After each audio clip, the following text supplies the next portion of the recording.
We got people coming in quick. Hello, everybody, and thanks for joining us here at Bigger Livestream. Joined today by Carl Marks. How's it going, Carl? Hello. It's going to try to help me make sense out of some of this, since obviously I don't know how to play this game. How's everybody doing today? Hey, Spencer, how you doing?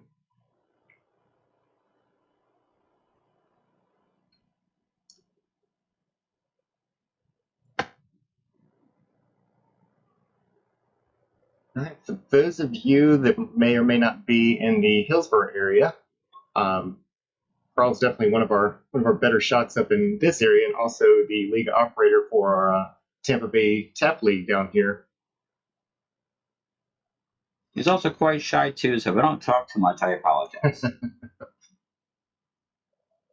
Hopefully all of you can hear us okay. We got a new mic in here. It looks like it's working pretty good. But if you're starting to have any trouble, by all means, please let me know.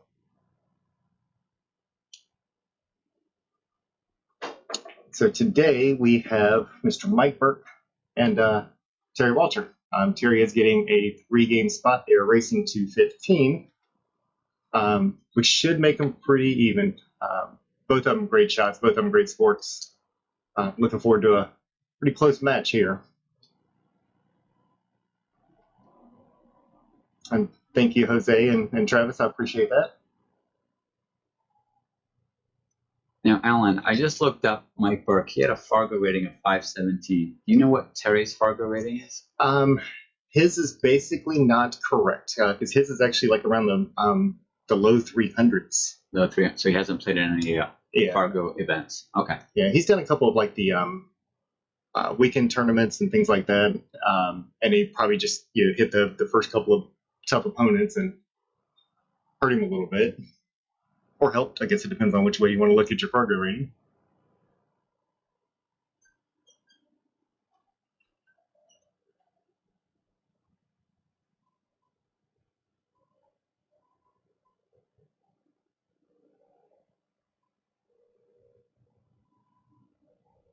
Some of y'all may remember. Nice shot. That was a great shot. Mike has actually been on the stream before. Him and Evan on played a long time ago, pretty close to when we were first getting started. It was won't really call it a scheduled match. They just kind of played a little bit later in the evening. This is actually Terry's very first time coming up here, so both of them are really good shots. I love watching both of them, and for those people that are mid and lower level league players, these are great people to watch, because they're not just going to step at the table and just fire away. They take their time. They know how to play defense. They know how to play this game very well. So it's good to kind of model after. That's a pretty good example right there. It might have peeked out a little bit over here. We do have some interesting rules in this 9-ball match that I'm not used to, but they're going to be playing call their shots. So if they make a ball and they make it in the wrong pocket, it's not valid. Do we know, are they spotting that ball to just go to the other player? If they make one by accident? By accident. Then it should stay down. We'll see if that. Well, if it happens, we'll see what happens. But that was an interesting rule I've seen that they're playing on 9-ball. Sounds like a 10-ball match, but with only 9 balls. Right, and that's pretty close to it, because it's a lot like our Texas Express rules. And there's no 3-foul rule tonight.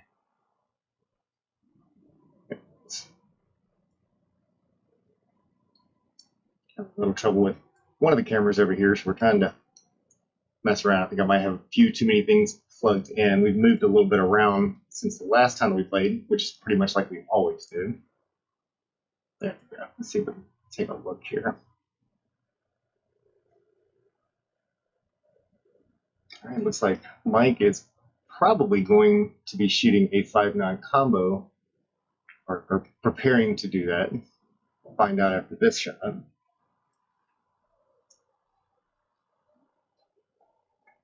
It definitely has a line on it, but hey, there's a little bit of distance between those two, and combos are just not that easy. See how he handles this one coming out.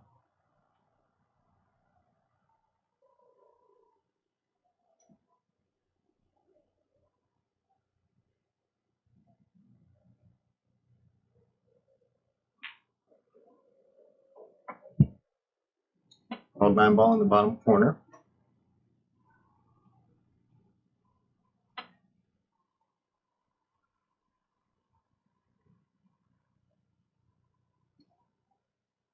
I'm anxious to see if he takes it soft or if he takes it hard. I would think he's going to hit this one a little more firm, but You don't want to leave it hanging if you miss. definitely not.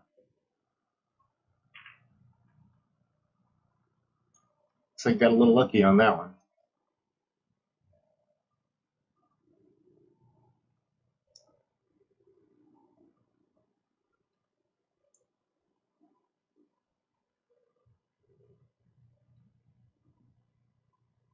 Terry's going to be kicking at it. He's got a reasonable chance of getting it close, if not in the pocket.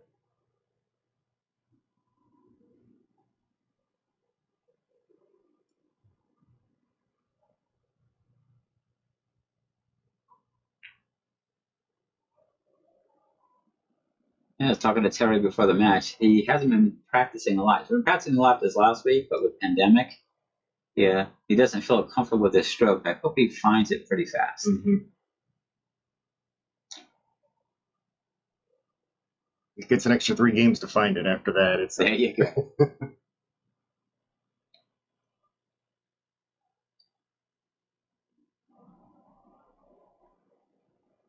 Take it down to the back rail and set the 7 on the side.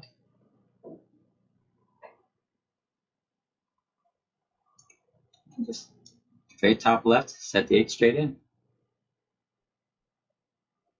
He might take this around. More angle than I thought. He's queuing a little bit outside to run it around. Yeah. Ooh.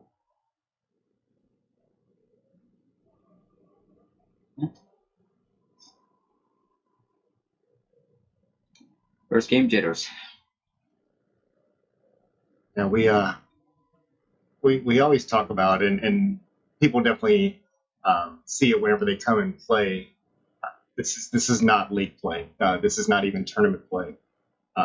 It's very different. So whenever people feel that that they can play against some of these people they see because of how many misses or just bad things that happen whenever they're playing, I always invite those people to please find an opponent. Let's schedule some time and get you out here because this is there's some challenges that unless you've been in this type of environment where it's just you, your opponent, and a table, a bunch of cameras sitting around. It's a reasonably quiet environment. There's a small radio that's going on in the background, but for the most part, you're very focused on the game in front of you, and that does take a few people out of a comfort zone. It's gonna care much about that one. So I always give people credit, even if it looks like they may not be shooting great out here. Kind of having the guts to come out here and shoot, it can be pretty tough. Again, we are always welcome. We love having new people come out and join us. So if you do want to schedule a match sometime, by all means, get up with me. Let's see if we can't make that happen.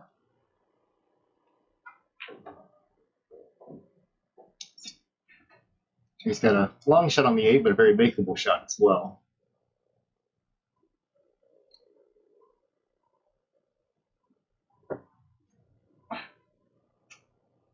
For any of you that are wanting to watch this on a TV as well, see, we've got pretty good, getting a pretty good sized audience out here. But if you like to see this on the TV or something that plays YouTube and is a little bit more trouble with trying to bring up Facebook, our YouTube channel is up and running.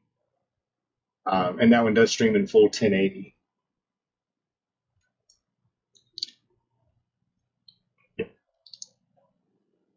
All right. Terry gets the first one, giving him a 4-game advantage. That's a pretty good start.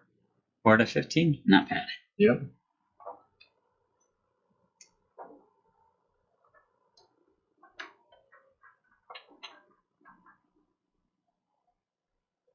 like a lot of the matches we watch here or play here, this one is not rack your own. So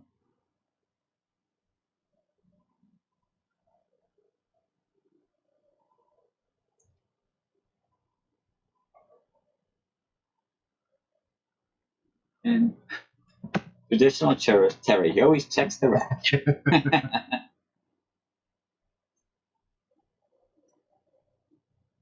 Let's see if we can get a good view of Burke over here.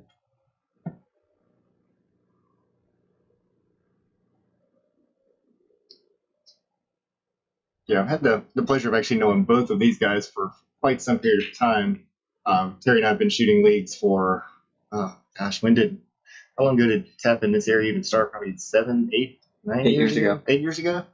And even a little bit before that, as well as on Mike, I believe Mike and I had played APA over in Pinellas years and years ago before that. But basically, I just know him from playing pool. Both of them great people.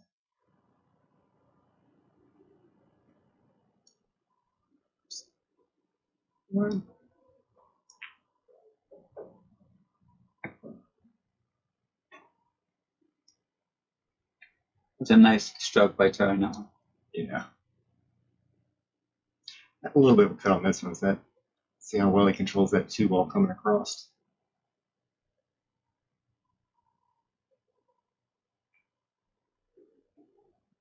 That doesn't look bad. 3 balls in the center there. He's got opportunities here. I don't know if it sneaks by that side pocket. It would. Yeah, it goes. Yeah, it will.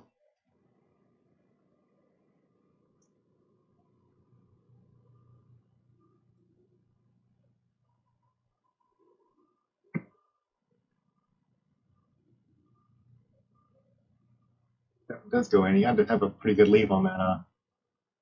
Hits the nipple. Yeah. Definitely the one part you didn't want to happen was it to sneak back out the other side like that. Little top that should pop back out pretty nicely. That 5 ball back to the same side.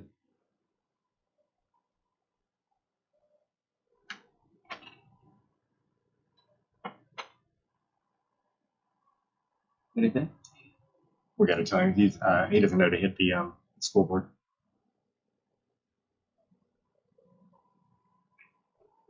Oh, but his game's won.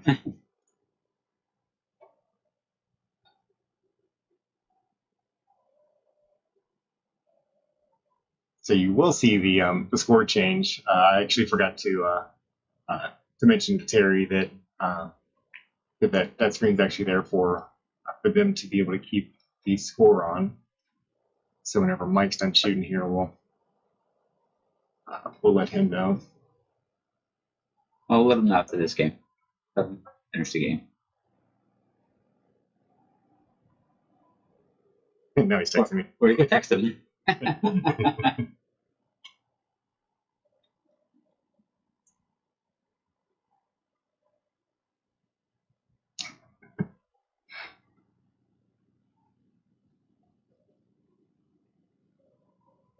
No, we actually. No, slow down, ball.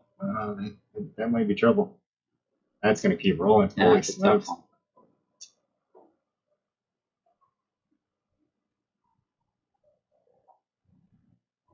Good shot, a little hard.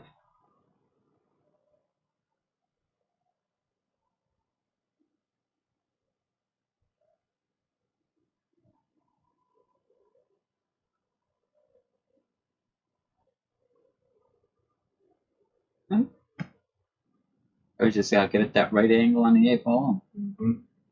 Follow suit. I don't think he's going to try to get below it. It kind of looks like he's looking that way, but if he could just put it on this other rail, doesn't even have to put it on the rail, just preferably to that half of the table, but our bottom right from what you're viewing now. Let's stroke this on top left. Hey, Mike Henry. No, he's gonna go straight back. There it is. Some angle, and now straight follow to 7 for 9.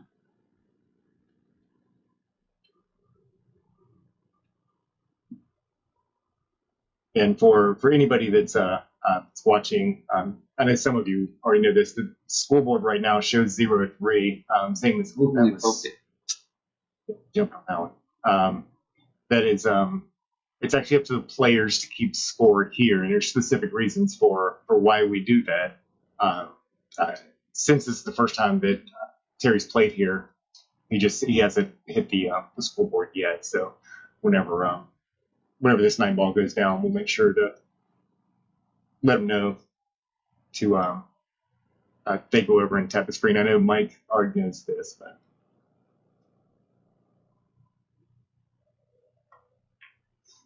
ooh. Yeah, that one unfortunately left out wide for Mike on that one. Mm-hmm. It's not only makeable, but a good position to get back down where he is now.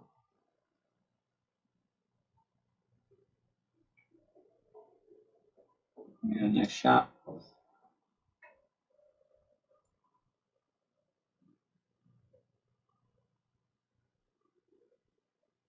Sure, he doesn't care much for the fear of it going back close to the corner pocket, and considering where the 9 ball's sitting, but. All right. I'll go advise. Oh, you can go advise me of that scorekeeping.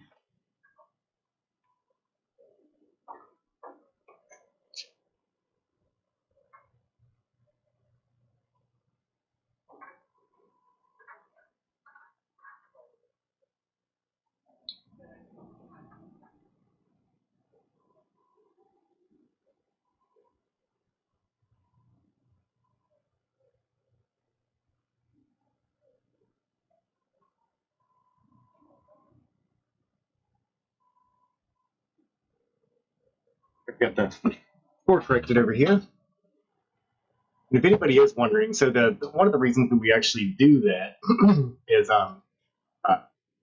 again, this is a little bit more of a formal setting. A lot of times, whenever you watch it, if it was ESPN or something, there is somebody that actually keeps score.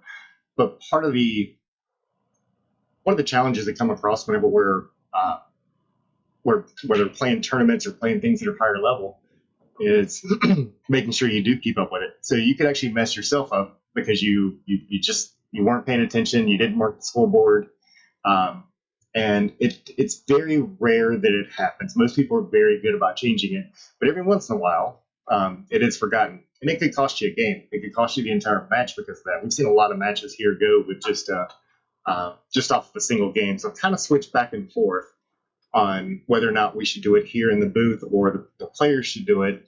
And surprisingly enough, even the players prefer for them to do it for that exact reason, because they know that they assume they're never going to forget to do it. But trust me, anybody can at the wrong time.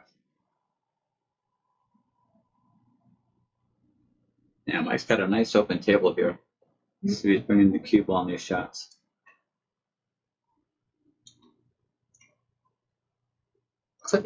Looks like the ball is just maybe running a little bit further than he's expecting to. It is a very fast table. Couple games of adjustment. Mm-hmm. He didn't get a ton of warm up time. He got probably about 10 minutes or so. He got caught up in traffic on the way trying to get up here. We're always wanting to give him the nice stroke. Yeah, let's give people the opportunity to be able to get some practice in. But he took what he felt was necessary. This is the hardest part when you hit a combo like that. Well, in the first object ball.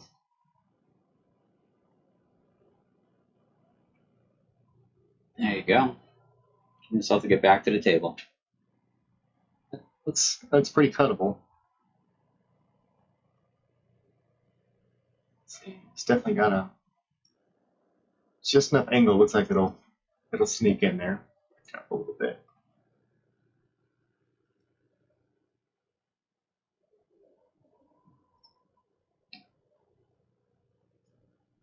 Trying to decide which way he wants to play this.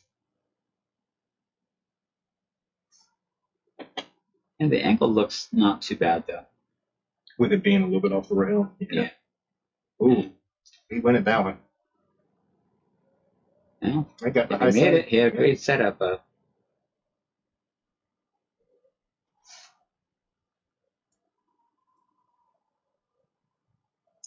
Plenty of opening there. Not the easiest shot in the world. But it's got a pretty straight stroke.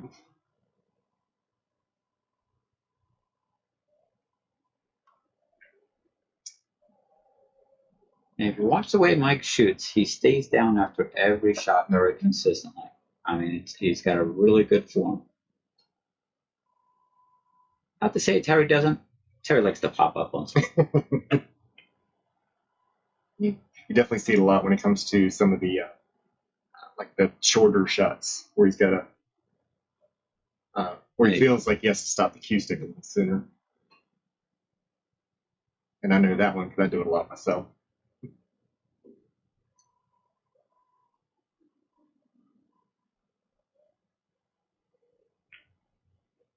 Ooh, got my whole pocket. Yeah, Terry's taking a really quick command on this one.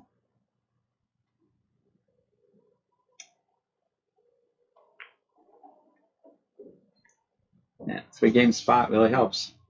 Really. So it's 6-0 right now, and I'm sure Mike's not overly happy with the start.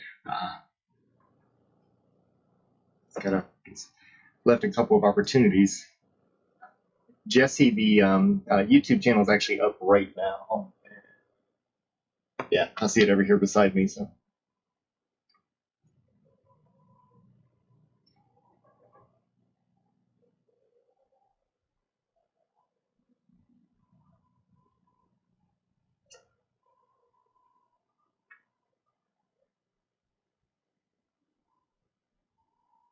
I know when they were practicing, Terry was definitely taking a little bit of time to work on his brakes a little bit and make sure he was catching his solid. Let's see if that paid off.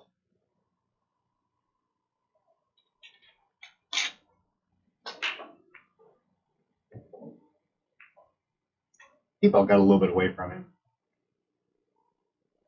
It's like he hit the one, little trouble trying to get that to go in. What would you do, Carl? Well, looking at where that is at right there, if you can't make a shot, you play safety. Mm-hmm. You figure out a way to get back to the table. Try to give nothing away. I think that's going 3 rails. Ooh, that's going a lot of rails. I caught the whack-a-mole shot, and he did really well with it. Gotta love the lucky rolls.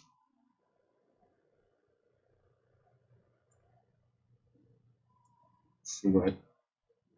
I don't think he can see an edge of this one. He definitely cannot. Now he's got to kick at it. And being on this format where no lucky rolls in continues your shooting, It's like, okay, you're either forced to play defensive all the time or really know what you're doing on your kick shots. He's going to the short rail.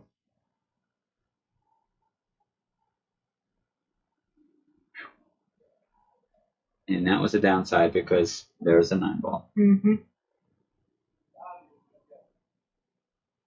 See what Terry decides to do on this one. And one thing you may have noticed Terry doing, even though it looks pretty obvious, no matter how obvious, definitely always ask, because as soon as you pick up that cue ball and the opponent says no, it was a good hit, you're in some trouble then. So now you get to hand it right back. So always confirm. See, now I do like this call about going for the run out. I know a lot of people like to go ahead and take the 9-ball because you have a shot at it right away. But any combination, if you leave it hanging, you're giving the game away. If you can run it out, my opinion is you run out unless it's a really, really easy combo. Yeah. Or maybe give it a shot if you see, 3 balls down that it's tied up somewhere and you can't run it out. Yeah. And yeah, this table's open. If he takes his time, you should give it a really good stroke. Get in there and see what. The shot's definitely open. It's definitely wanting to get up high enough to get on a 4-ball as well. Unless he decides, because he's definitely putting top on it, so he's trying to run it past it. Ooh, straighter than we thought.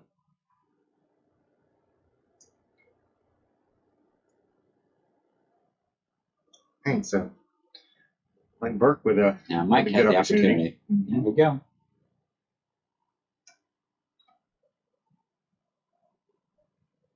This is like almost like a dual table, you know. It's like everything's so wide apart. You just gotta keep it simple. Shouldn't be a whole lot of cue ball action going on after it's hit the object balls through the rest of this table. Well, I'm getting back for the 8 balls a little bit, but not too bad. Wondering if he's going to go. Yeah. Oh, never mind. I think I changed that. I was scared to ask if you thought he might try to go forward and get the 8 ball on the side, but he might be drawing this one. Switch that I'll up. take this in the bottom left corner, then the 8 balls in the bottom right corner. But I'm not used to the way Mike shoots. He's got a good forward stroke after that last shot he just made, so we'll see which way he feels most comfortable right now. Looks like he's going low, back a rail.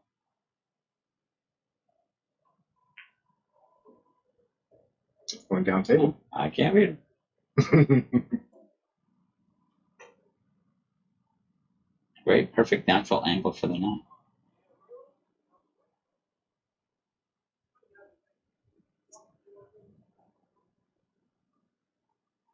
Not sure what just happened there. Terry got out of the way. He didn't want to be in the way of his eye of shooting, so he was being courteous by moving to the side.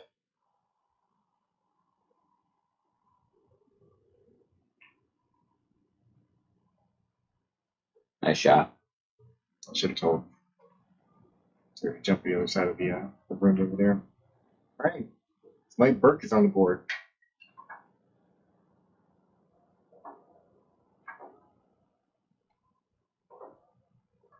I like the way you set the 8 ball up. You got a good angle on it. Mm-hmm.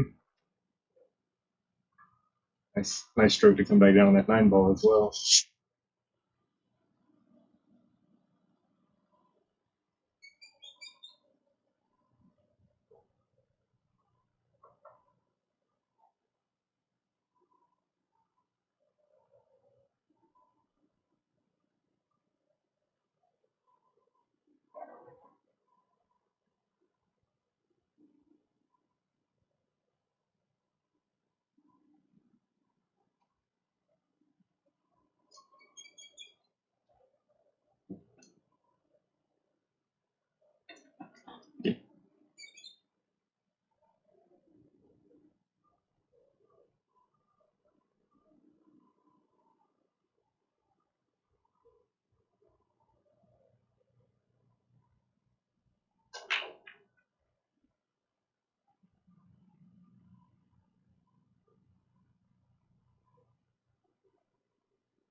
I think Terry just tried to do a safety, but it didn't work out too well.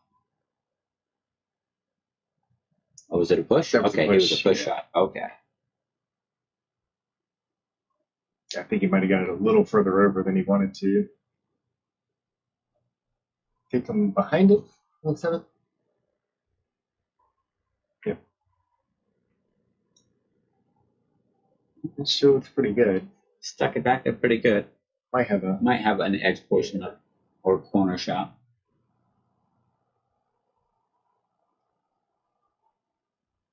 Yeah, it'll go in the corner.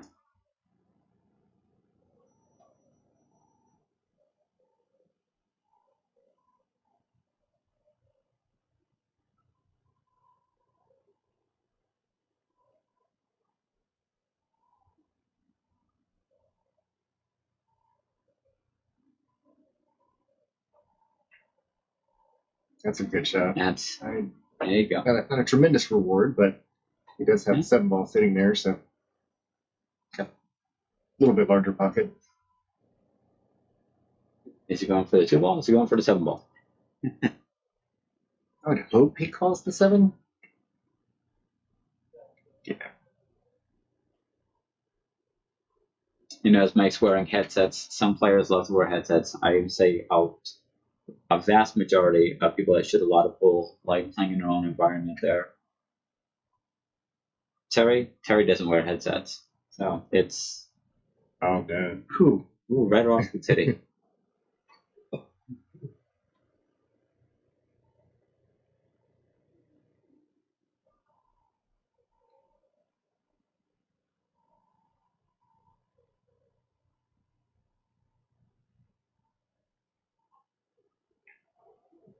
Rails, right back in line.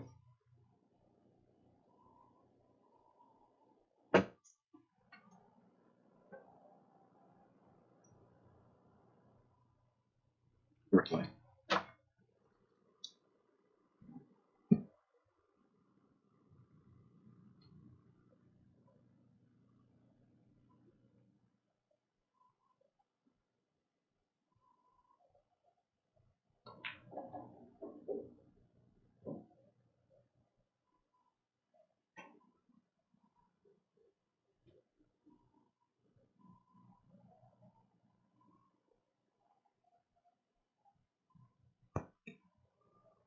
A little bit of draw. Come right back for the 5. No, he had a lot of bit of draw, and he's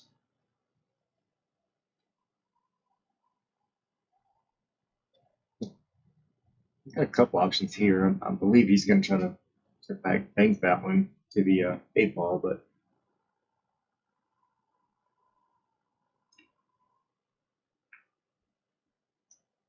going to do that one. Then it's definitely has to. Maybe he wasn't trying for it. He might have had plans to leave that 5 ball in that short rail.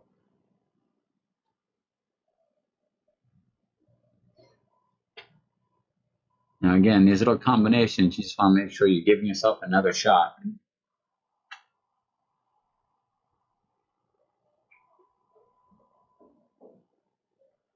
Drifted a little far on him, but still very makeable and should still be able to control it for the 5.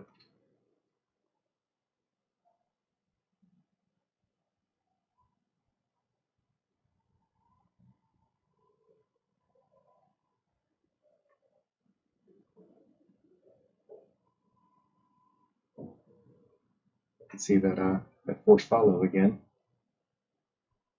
Absolutely.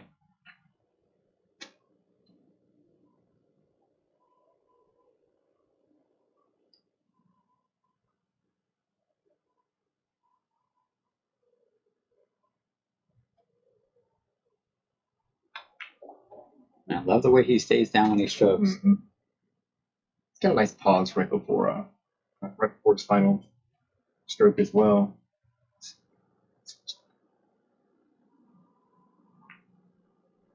Right.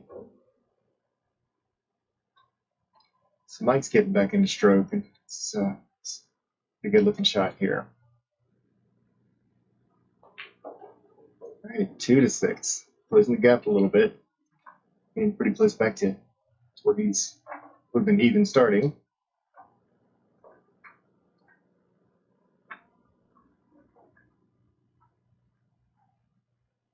So Carl, since you did take care of our tap league in the area, what do anybody watching that's in the area or even not in the area, what do they do if they want to sign up? Well, one thing I will honestly say is we have our website and our Facebook page, which Valerie takes care of all of that. So anybody looking for any information about our area, you go to tampabaytap.com for our website, or you can go to Facebook at Tampa Bay Tap. We post all of our events. We have our schedules, teams looking for players, teams looking to expand out, or areas that are looking. We're always looking to expand, of course, but that's where you can find information about our local league. Or you could just go to tap.com and you can find out a little bit more information about the National Tap League.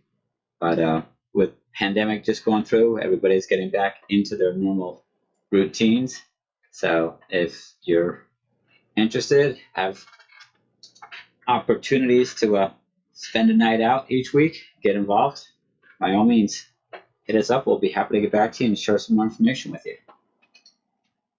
So there's one thing going on right now that I don't know that I necessarily agree with. Whatever players decide on rack your own or opponent racks, uh, if it's rack your own, you can be very specific on and very particular on how close everything is. If you've elected that it's going to be the opponent racks, and it's reasonable, I think you have to take it.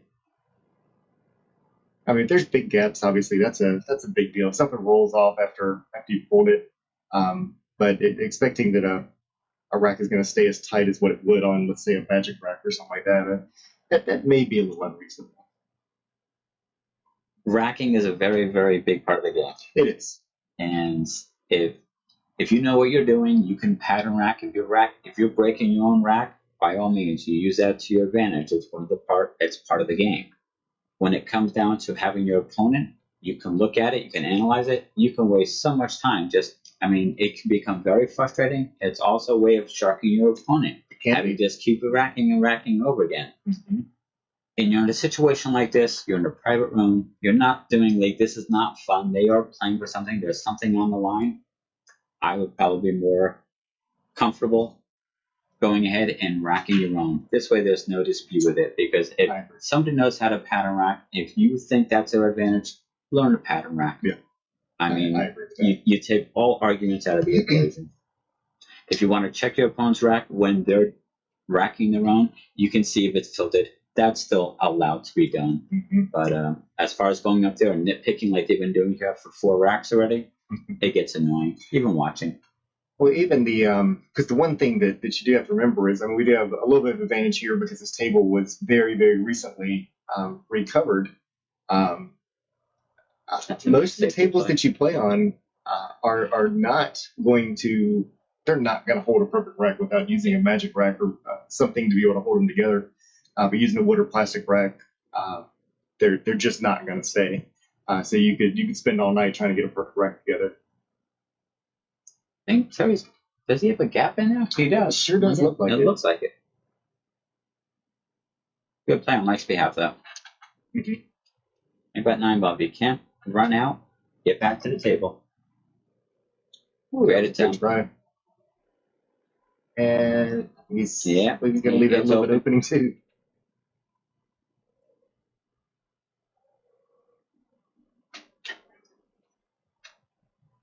So I can probably turn that off since I'm sitting out here.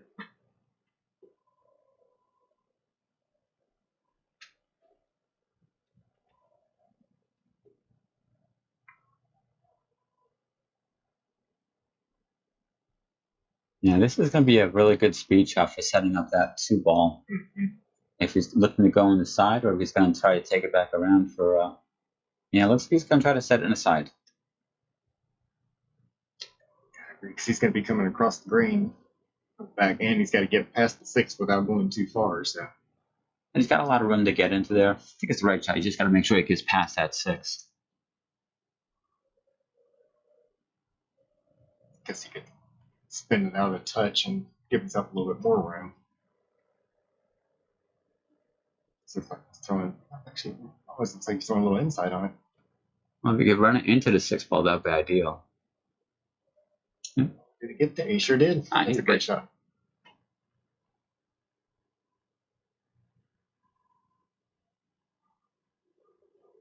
Other than the 6 ball, this is pretty open.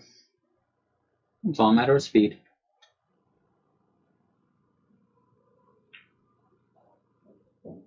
Yeah, it definitely helps when you don't have a whole bunch of strokes that you just know are going to have to be powered. Couple down, like I said, even with good position, I don't think he has to hit it that hard to get back on the 6. But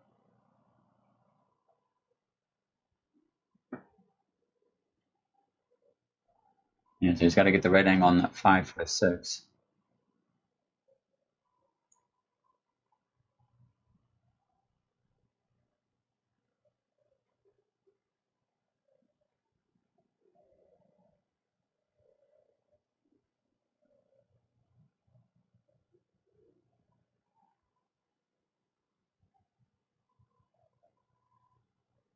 I think he'd want to play the 5 into the 7, unless he's trying to get below it and take the 5 into the side pocket. No, he wants Okay, good angle to okay. draw back and slide it up. Yeah. So it looks like a pretty decent angle there too. He doesn't hit it too hard. Gotta use a little draw. Maybe just a little bit more right as well. That Yeah. making it too difficult. Well, a little bit of bottom right's good, but I think he's gonna make sure he holds the cue ball, not to bring it beyond that 6 ball. And stay away from that side pocket. Yeah, it's like straight bottom. Oh, it'll He's work, gonna but it's drift just a matter it. of speed. Yeah, he got himself. He had great speed on the cue ball. Had a good chance to run from here. Now Terry's got to run his cue ball 2 to 3 rails back to get back in the same position on the 6, unless he likes the 6-8 combo, which looks kind of straight, but I'd always try to go for a straight ball. You think they'll try to play that one rail first with a 5 ball? Or to go I on the other probably side would of it? not, but because when you go up the rail, you're a little bit off. Went straight up. Looks like he. I think you want to catch a touch less of the. I think you're right. He went rail first on that 5. He would roll that cue ball down much easier. Let's see what he does here. Looks like he just called a safety. And it's not an easy shot to stick it behind the 8 and not have that 6 ball come back, but it's like that's good speed. It's a good shot.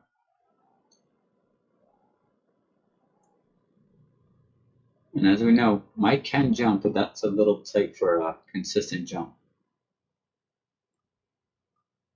But luckily for him, he's not bad at kicks either. So,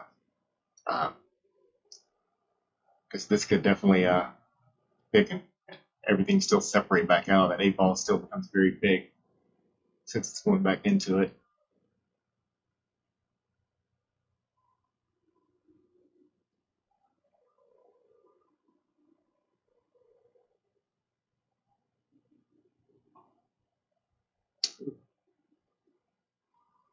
Like he was aimed up a little far.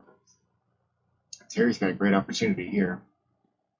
Yeah, the only thing bad about this is you have to go up, down. But again, it's just a matter of being confident and leaving yourself a good, solid shot the next shot.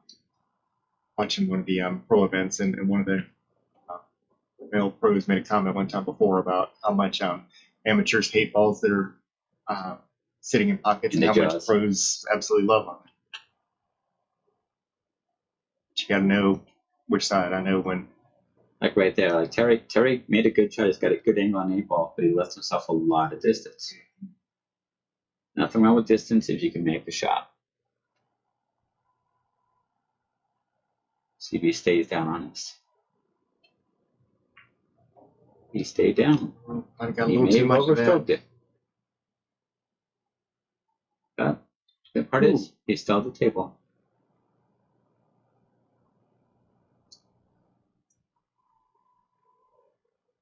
Try to bank this one. That's really close to look almost like it's behind the titty, but yeah, looks like he's got it.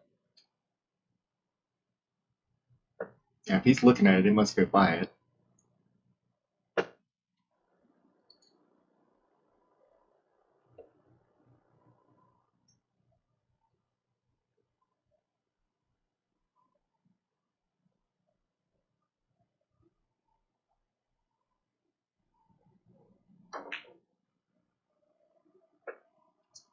He gave it a good approach. Good thing about hitting it hard like that, he got the 9 ball away from hanging the jaws of death.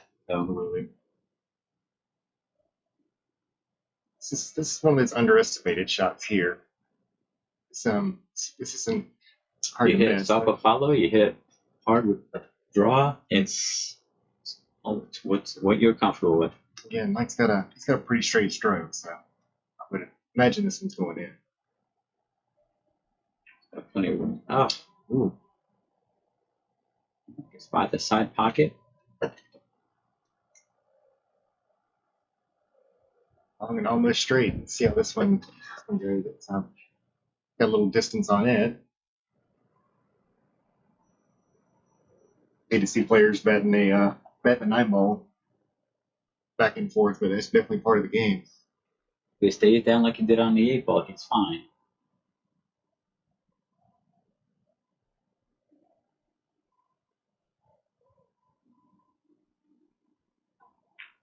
Whoa.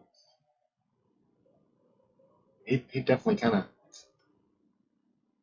of tweaked that one a little bit. That was tough to watch. Took a big backstroke on it. It's a little bit of a loss of mechanics. It looks like even the backhand kind of wiggled back there a little bit. And the best thing when you're talking about a straight shot.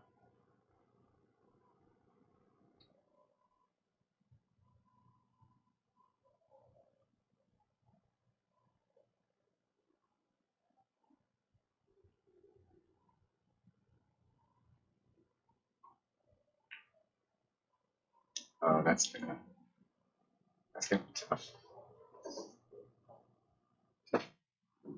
I wouldn't want to be in either one of their shoes right now. You got to find a focus.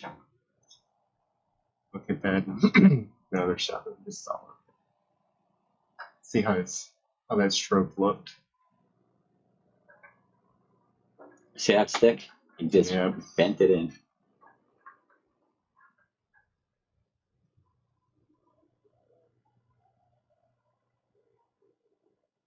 Insane. Sneaks out a questionable game on that one. Puts him back to 5 points ahead. And just about hit the halfway mark for Perry. Well, one thing is for sure, if you want to get better on pool, put some money on a game. I think I've heard that throughout the better part of my career. And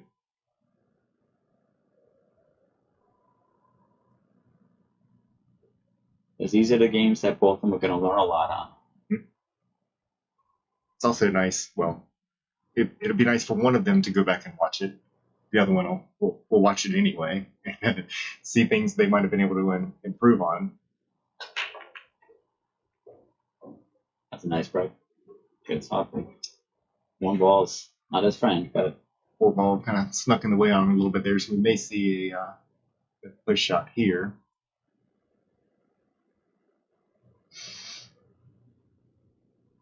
Where would you push that to? If you'd go like on the other side of the 8, or I put a back rail, center at the table, leaving a really long shot on one ball, just giving him a very, very sparse angle. Okay. Or I would try to push it tight 2 balls up. It's like you're taking a 9 out of the equation. I like leaving a straight shot. I don't know why he brought that cue ball up like that to give such an open shot on the 1 ball, but he probably wasn't thinking about that. He just wanted to get the 9 away from an easy gimme combo somewhere down the line. Make the game play out.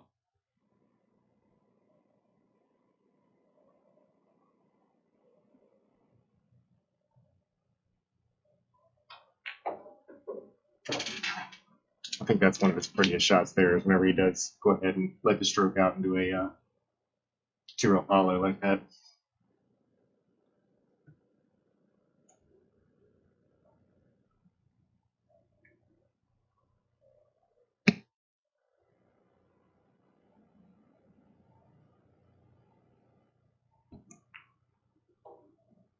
No. Got an opportunity to set the 4 ball on the side here. He could also, if he wants to try for that 4-9. I'm always particular for the running, but let's see where his mind's at. I think the run out looks pretty. I'm not going to use the word simple, but no, it's nothing simple. All right. So, look down that hike up there. It's like he might bump the 9 ball, but there's no way he'll hit this one out hard unless he plans to put that 9 ball on the other side of the 8. That's dangerous. Just bump it 2 inches, leave the cue ball there. Give yourself a straighter shot in a 7, back to the 8. Because he could almost just do if he's sitting right by where the 9 is, just do a stop shot on the 8, or even draw it back a foot. Everything you don't want to push that 9 in front of the 8 and take a pocket away from you. He's drawing. He must not want to touch the 9 ball.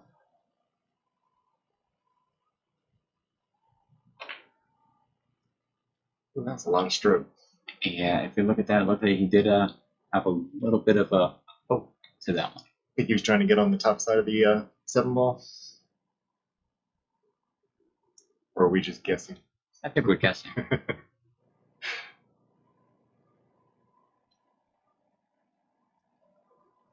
Be straight on that side rail on that four ball.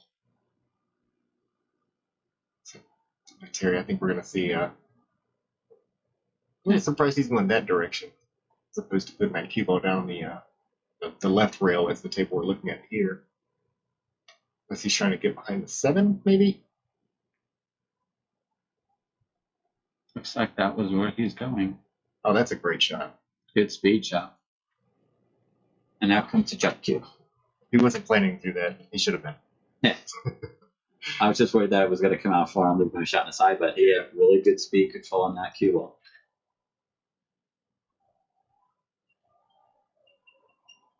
And the first game, he jumped in a 6-ball in the side pocket. Let's see how accurate he is.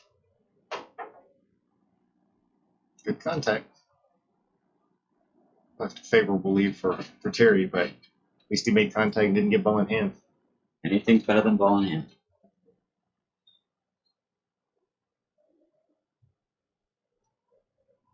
I don't know. That's a safety to me.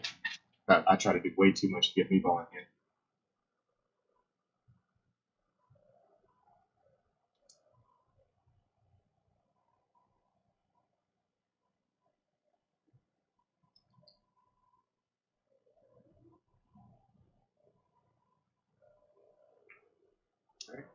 Smart way to play it. It's one of the softer shots that Terry's made so far tonight, which, again, it was a good call on that situation. A lot of people, and I get it, especially people that have been playing for a longer period of time or played at a higher level, are a lot more afraid to play those real soft strokes, and I get it. We play on tables pretty often that one of them will have a drift and the other one won't. And you just give it a little bit more stroke, you take that drift out of it. That's a good shot by Terry. That's a nice, comfortable angle on a non-ball.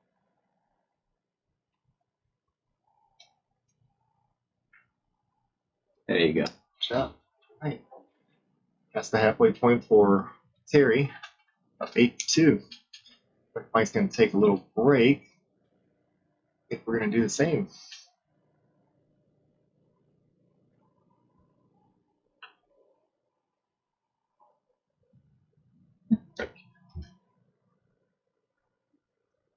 How many servers do you have in here? Technically, only one of them's a server. Okay, so what are all the other boxes there for?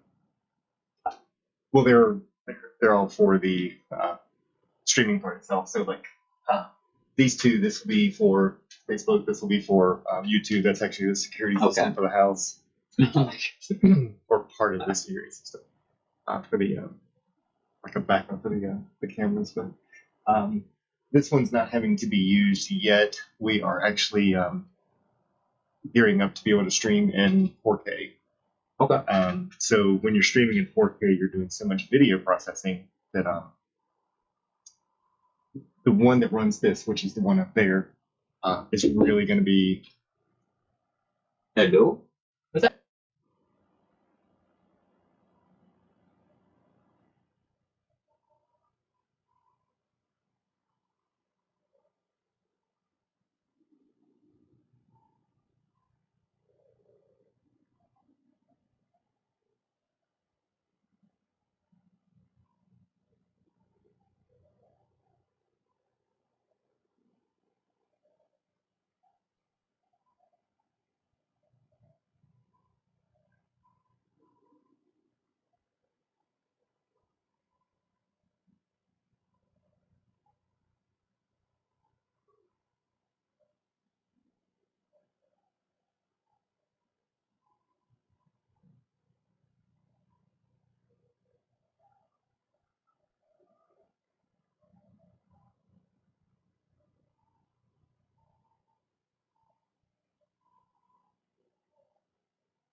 All right, we are back.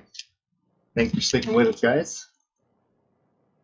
So the one thing that they did change, and I know the two of us in here preferred, although we don't have a dime on this game, is they did decide to go ahead and switch to rack your own, and it typically is going to make a little bit more sense because that way you can make sure that everything's as tight as you want to.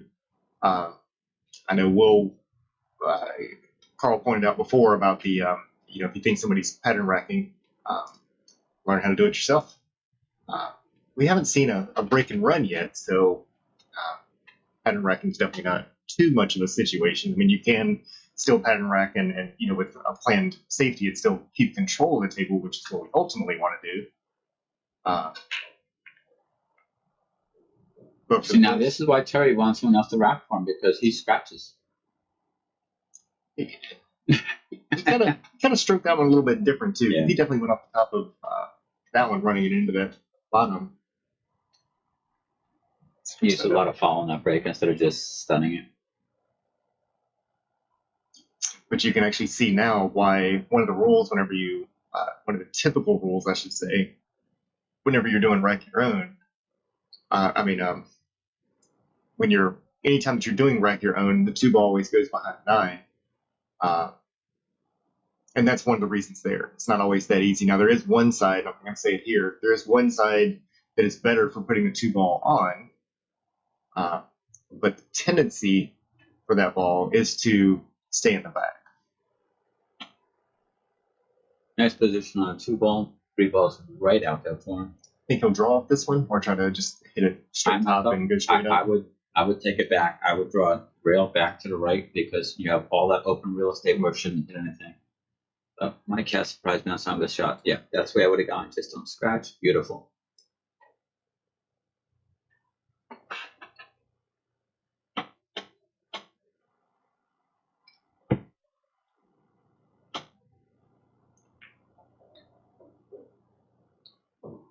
So far, it's looking like they a little break did Mike some good.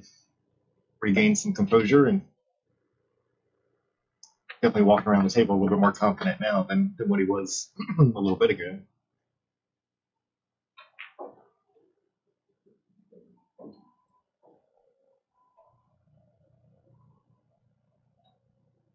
One more position play shot, and we should start to definitely open up. Just got to go back down the table one more time. That ball's all the way by itself. He's got a third of the table to get it into, so It's gonna crank this one. It looks like. might have slid it a whole lot hard. No, he's good with long shots, so. All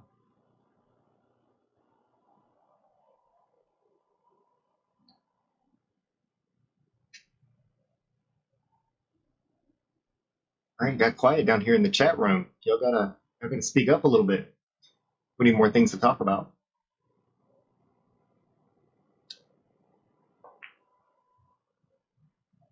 Unless that gets in that opening, is it gonna go past it?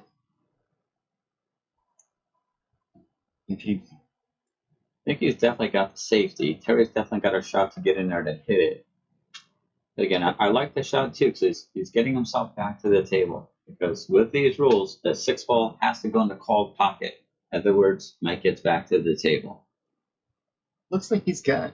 I can't tell if the edge of that 8 ball is there or not. I'm sure if he had it completely open, he'd want to put. Yeah, looks like he's going to go to the back left. rail and kick it. But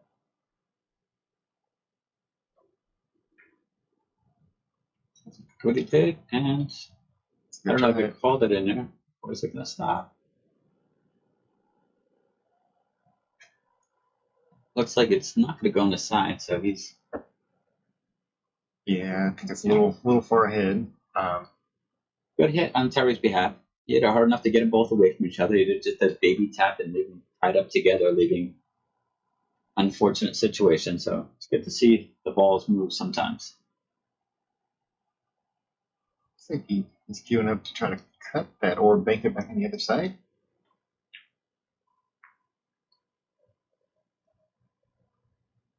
I thought it was going to get a left roll, and still kind of did. That 7 ball is definitely blocking the top pocket there. He's got the other top pocket. without a fear of scratching, because the cue ball would go into the 8 if he goes for that cut. Or Terry could try one of the safeties again. Oh, we bet 6 ball to trouble. Yeah. If you think of that safety, Uh-oh. and he hit just a little, I like the effort, just a little bit hard.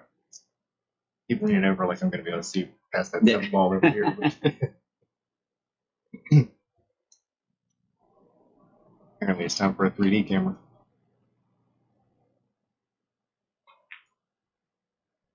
Oh. That was a good lead, too. Very nice.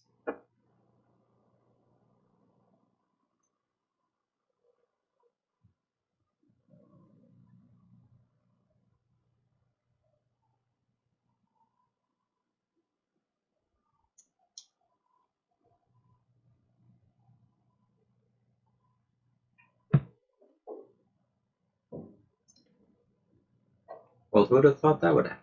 Good win. If he planned it, that was pro level there. We got a little shout out from Adrian. I think he's watching the other channel on there. Thank you, Adrian.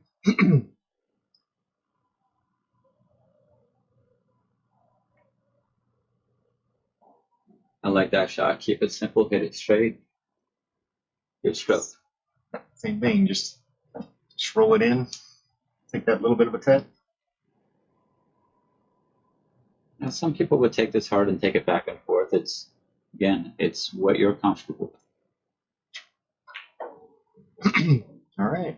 Scary with that is like, can we whap? That arm went right out like that. It's scary, but it's the way he gets the action to it. Nice little angle of this one and the shiny head. Oh, Terry. And there goes the overconfidence of not taking a shot seriously. Too easy to miss.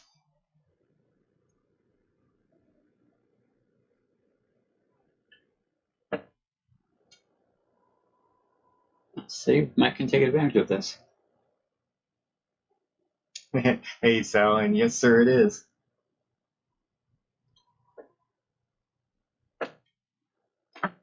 Sal's asking if that's Coral Marks back here, in live and in person. Mike's got a little bit of a tester on this one. I don't know if he's calling the bank. One bad thing about the bank is you either make it and you're typically in trouble. I mean, you might get trouble. I mean, you might get lucky enough to rattle a pocket and stay on the bottom rail, but we don't typically count on that happening. Usually, if you miss this one, it stays right in line.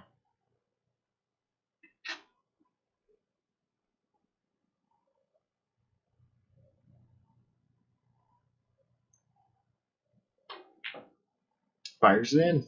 Oh, you gotta be kidding.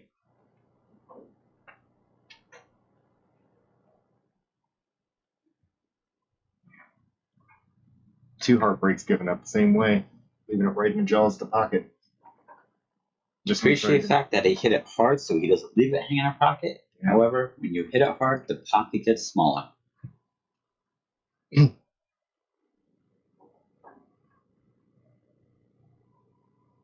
Good shot, though. Just quarter inch makes all the difference.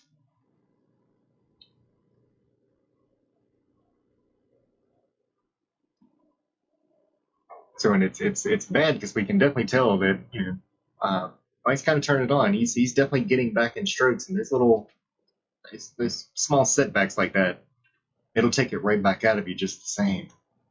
And if he looks at the scoreboard, he's going to put more pressure on himself. He has to get into his own game.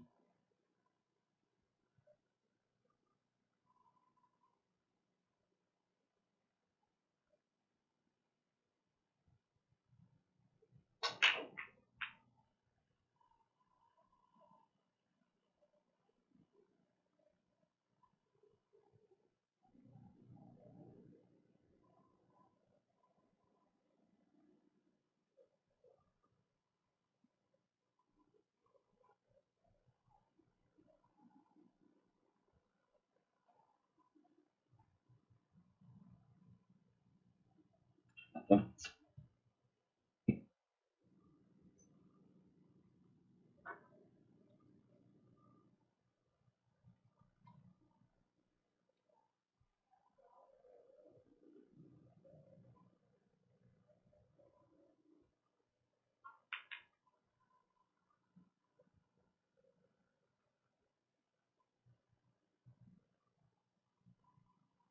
Mike Chalk. One ball's hanging on the side. Moving the side again.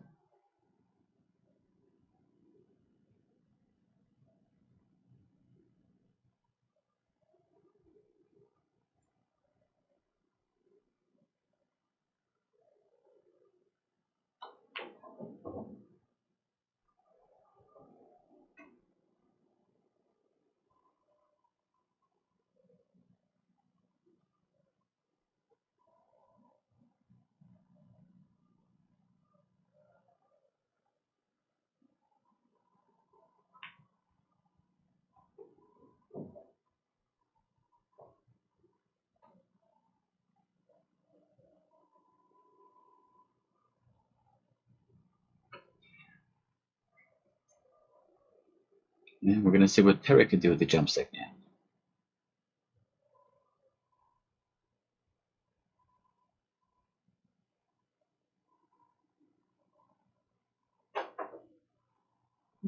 Well, he jumped it just a little too far.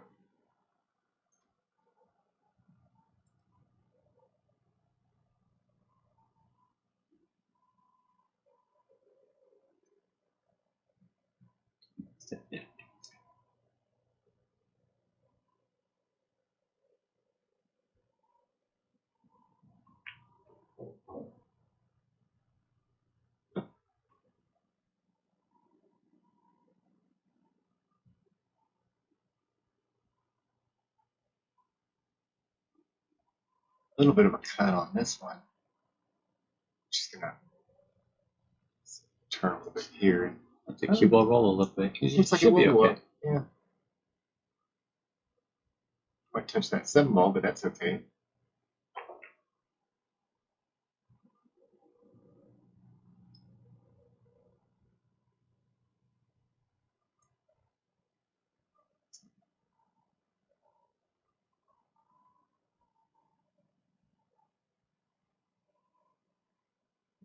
So you're taking a second look to make sure 6 ball will go where he wants it to.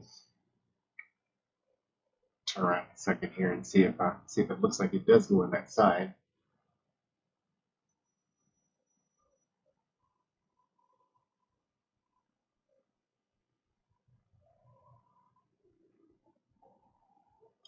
And Sal, they are playing for 600 on this one.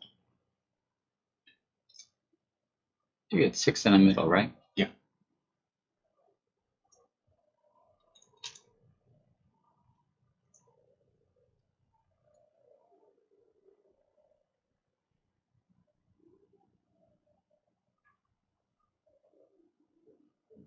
And guessing the way he just played it, that 6 either must go or he's planning on playing a defense. It definitely looks like it's, although close, looks like he's got the whole pocket from that angle.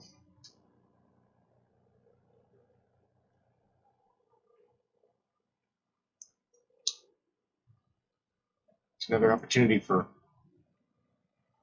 Mike. I'll just roll it up a little bit. Nice stop. Take 7 long. Nope. Problem with letting the cue ball go right there.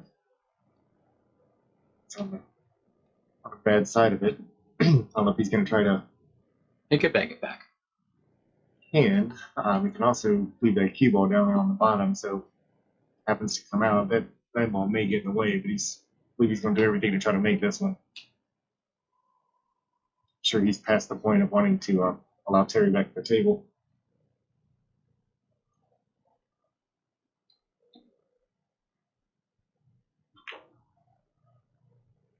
See if it goes for the 2. Does it go to 2? And 9 ball is gonna. No, I don't think it got involved. Just not looking.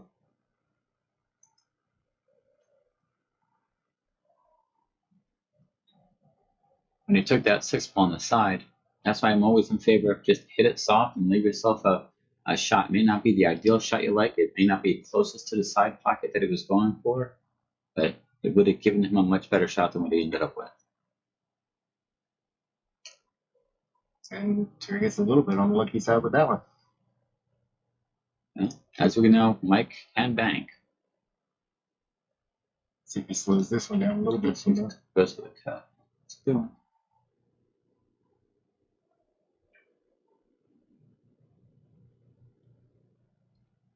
You got a good lead out of that one. That's very nicely. Here he's going to kick a bit, or if he's going to try to break that. I know he likes to definitely does not mind pulling that jump cue out, but this looks, to me, this is more of a kick.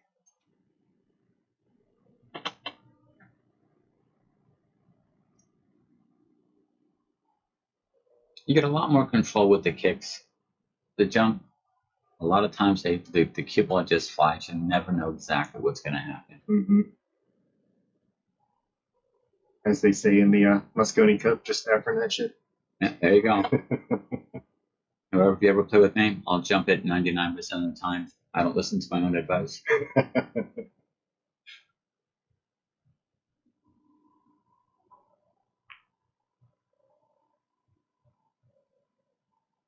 Taking a lot of distance.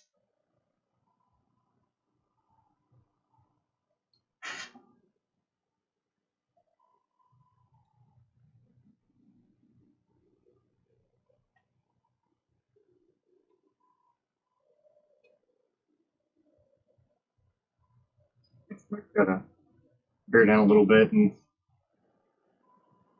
just start off with just make sure you make the shot.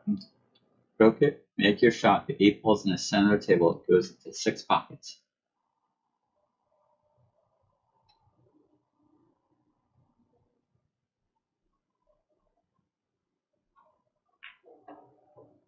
Oh, don't do that. Oh, is he gonna get up? He's fine. All right, good shot. And again, just keep it simple. Roll it forward and take that little cut. Couldn't even draw it back if he feels it, but like I said, at this point, I think I just take as little movement on that cue ball as possible. Move the cue ball maybe a foot and a half. I have a feeling he's going to stroke it, but we'll see. Sure, cueing up like he's planning on pushing through it. Yeah. He is. He likes to stroke. There you go. That one worked out really well. Sure did. And that's for a whole lot more than that. That's how you get your confidence back. You got to make those.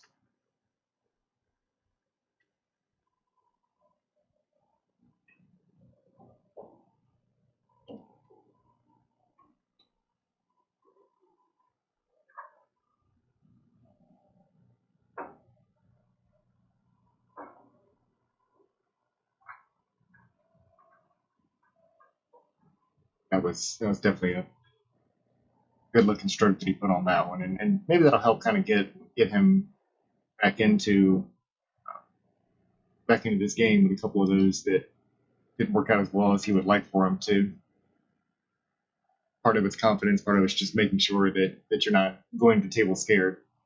I guess it's kind of the same thing, but you got to take the shots you're comfortable with, and you got to execute coupled. Score of 3-9. Mike's got a little work to do, but until one of those numbers is 15, this can still be far from over. I'm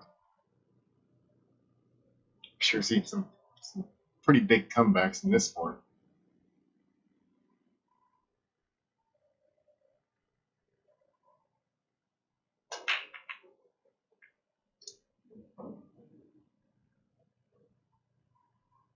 It's got that one in the corner.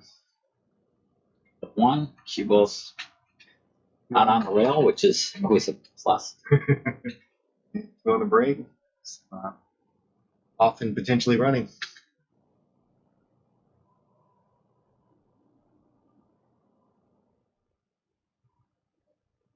Looks like it must be a defense here. There you go. That's a good shot. Yes, that goes in. And I want to see how these guys call this, because he didn't call that ball in. Did they spot it? Did they leave it down? I don't know what they're playing on. Guess they're leaving it down. Yep. Terry's asking the same question. Mm-hmm.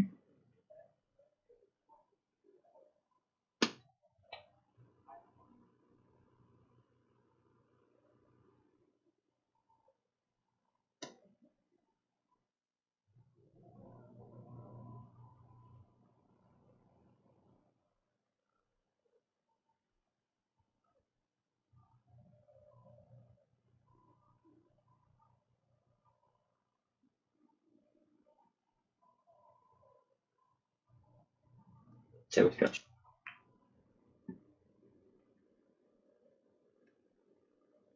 It might have peaked out a little bit there. And for those who joined us late, these guys are playing the rules where you're calling every ball. So even though Mike made that one ball, he didn't call the pocket, so it was Terry's turn.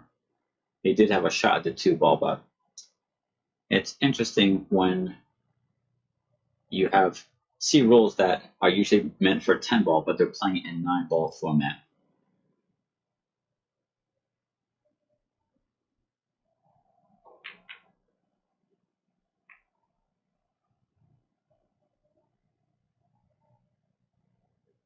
Shot for Terry on that one. Mike was definitely going for the 9-ball, which he actually called on that one. Now, one thing that I did not ask if they are calling a 9, it's like obviously whenever you do the called shots in 10-ball, if you call the 10-ball, you can't also call the object ball. If 2 balls go in, or if you miss it and another ball goes in, you continue shooting. I'm assuming that you can only call 1 ball at a time. So if you call the 9-ball, something else goes in, you lose your turn.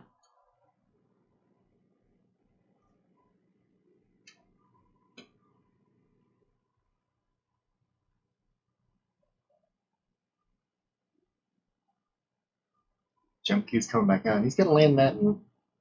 I know he doesn't have to go over the entire 4-ball there, but he does have to land that in a pretty small spot.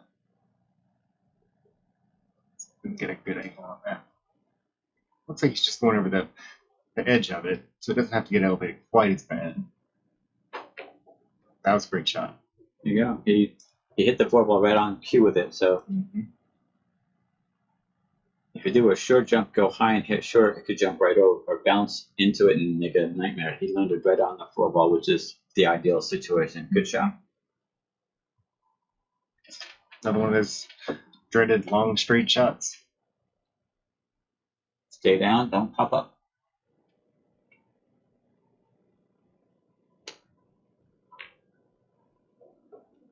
So right in, that was a great shot.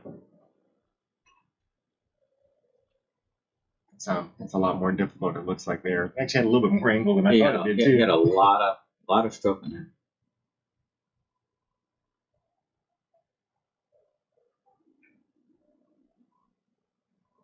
It's nice. Sweet. What do you think? A couple of rails back out for the 8. Short rail, long rail, and just try to get back to the center. I'm looking from that angle there. It just depends on his confidence because he does have plenty of room to play the short rail, go 2 rails back. But I've also seen Terry where on this shot here, he would try to go low and just go 1 side rail and back over. Just depends on which he feels comfortable with. He went for the short rail and undercut it.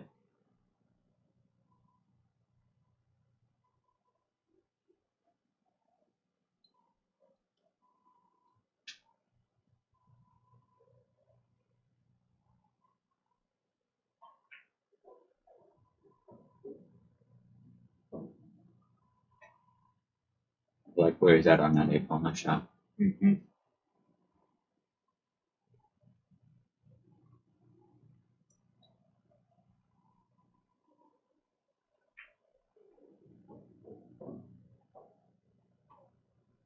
Looks good. Very good in that one. Brings up to 4-9. Starting to see a little bit of a shift. I'm sure Terry wants to put a stop to that as quick as possible, but if Terry gets a couple games quick, he puts a lot more pressure on it. But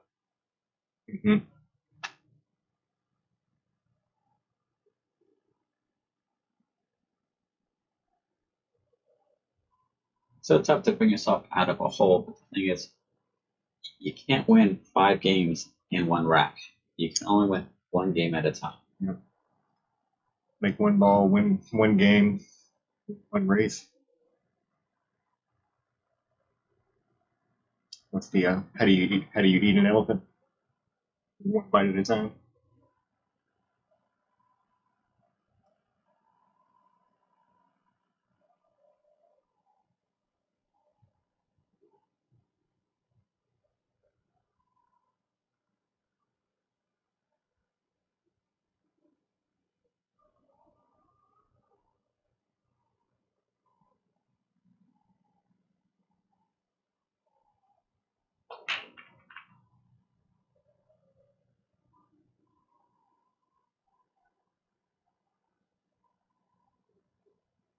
break on that one. That was the first dry break Mike saw. Since they started. Well, since the wrapped on, yeah. I like that twice, but had a good solid break. It's got a good stroke into it. If this one was me, I'd just push it basically straight across back over to the rail over there. The rail to our right side. And stick it up table.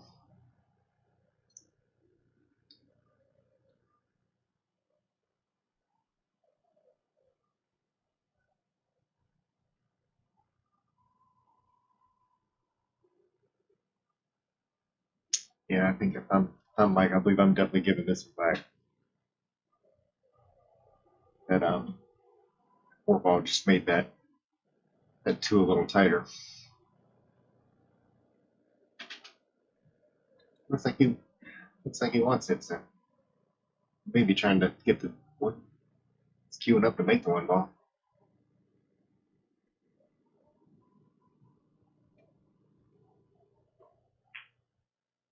There it goes. Okay. It's not past the 6, but still a little bit of trouble. He had the right intentions there. I mean, you're planning to get back. And even though he didn't get the safety he wanted, he did not leave Terry an easy shot. He's going to go for the combo. Even if he hits it, so there's never any telling where that one ball is going to go. It could stay dead perfect if you hit it that well, or could end up on the exact wrong angle.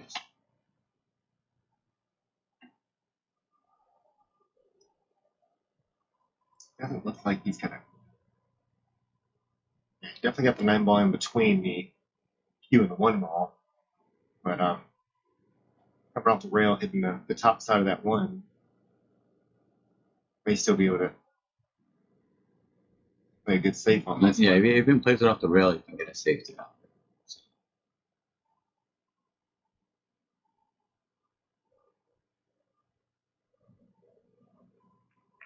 Hey, good shot. For him. Did not get rewarded.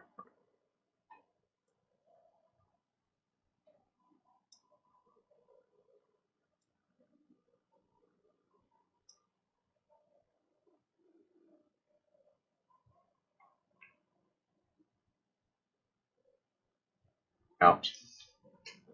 You got the cue ball down, or 2 ball where you want it to be. Cue ball just had eyes of its own.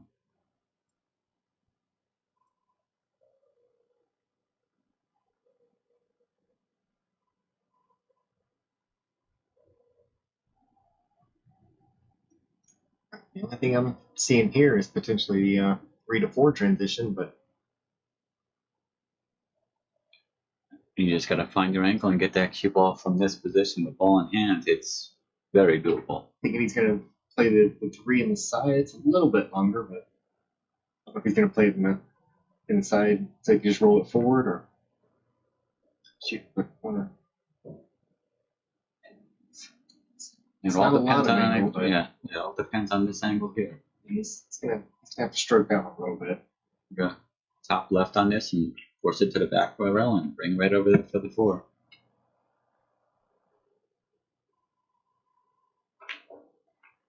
Well, he overstroked it. It really went down there, and it's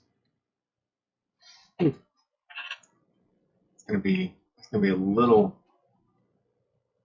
tough there because obviously you got to concentrate on making the shot, still being able to stay on that 4 ball. I don't know if he can, how much he's got to be able to try to play a defense on this.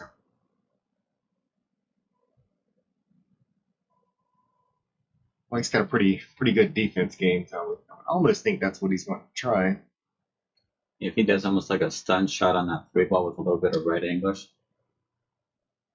right it up to the 4-9, just bank the 3 ball back, he can be in great shape. But he's also got a shot in the side pocket with it. If he takes it soft, he's got to cut on a 4 ball in the corner. He's got options. That's true.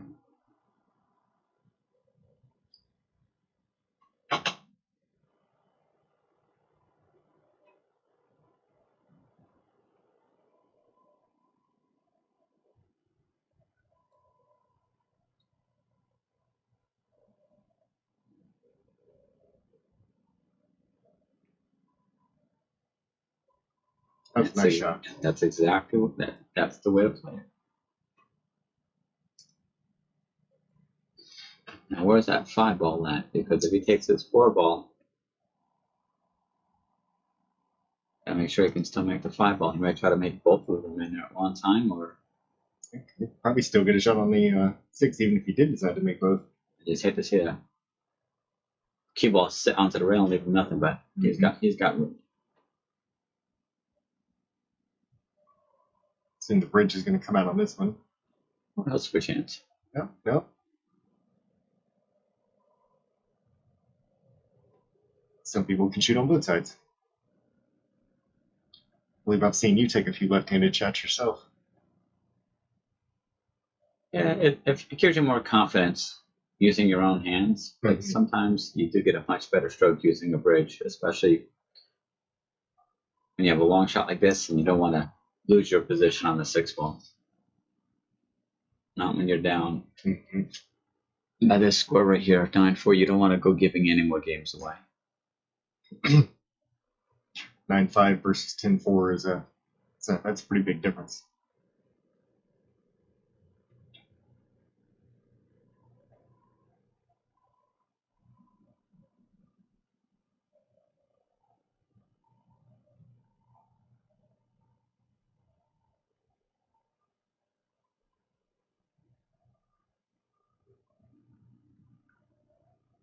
Well played. I'm so happy that he switched over back to switching instead of using the bridge, because I don't think he would have gotten the same kind of English with that soft of a stroke with the bridge.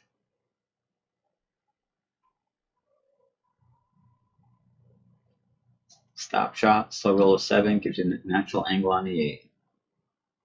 He's going to follow it if I know him. Okay, it's done. Good. Good shot.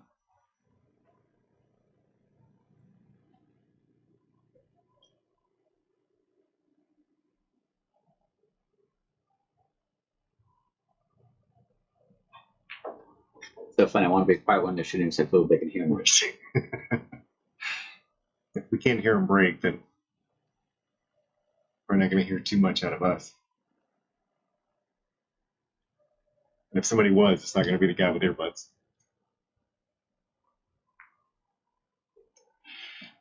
All right. I'm not going to say it. First too many people sitting here.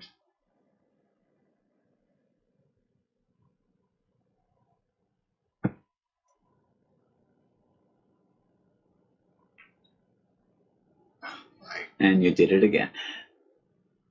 You curse everybody out. Stop it. I didn't say it. You thought it. There was some deep thought. Like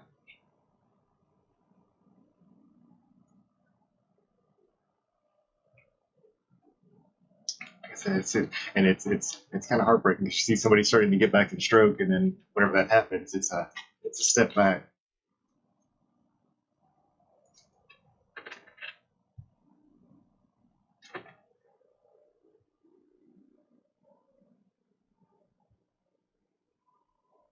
So we're gonna take a real quick break here.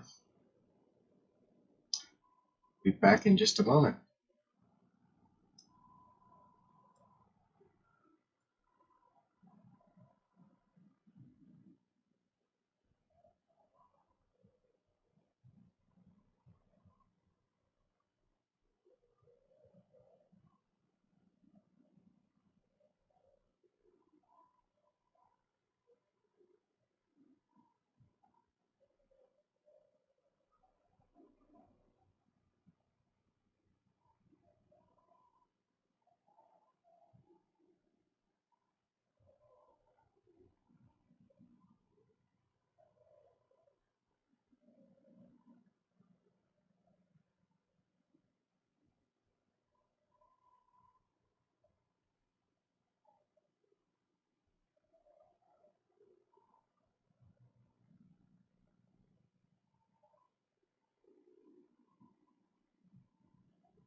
Same page. Okay. All right, we're back. Thanks everyone for staying tuned in there.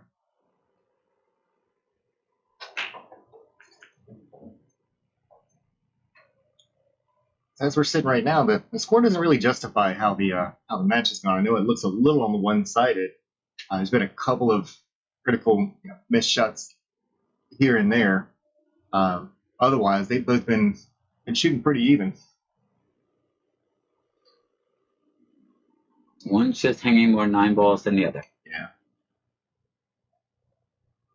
Which is also why some people just like playing 8-ball. It's if I make the most balls, I should win kind of thing, and that is not even close to a rule whenever it comes to 9-ball. Look at that. Still kept it 3 in the way. Terry's definitely getting a few rolls in his direction.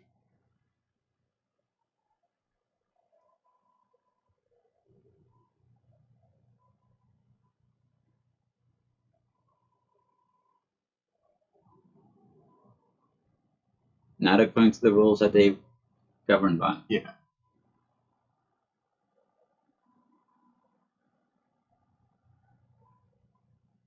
That's a good shot. Oh, that's even better. That's a good shot. Don't believe we're going to see the jump cue, and we're definitely going to see a kick at this one. Get a better view over here. Yeah, that's a little better. Need about 10 more cameras. We don't have enough angle going on here.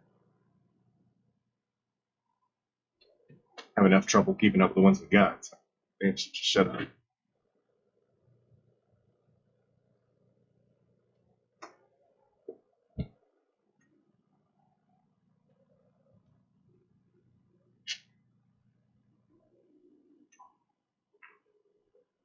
Good hit. I don't know if he called it, but I mean, it was a good hit. He's still chalking sticks, so I'm going to guess. Okay, that means he called it. All right.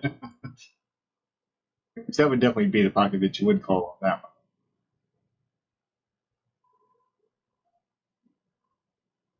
I don't know if he'll look at this as a little pocket or a really big pocket. Just depends on which ball you called. Oh. Ooh, and it went? A whole lot of rattles have been going in today, but just like Paul Gatlin over here mentioned, the full gods are definitely shining down on Terry a little bit on some of these.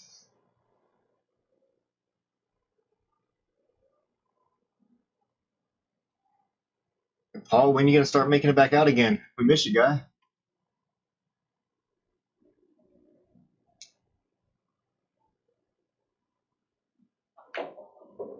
Ooh, he really stroked that one.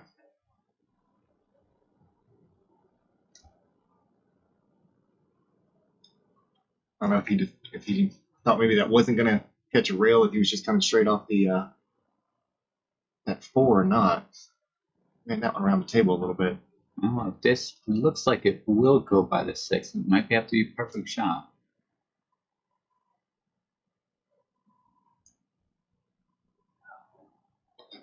That was well played.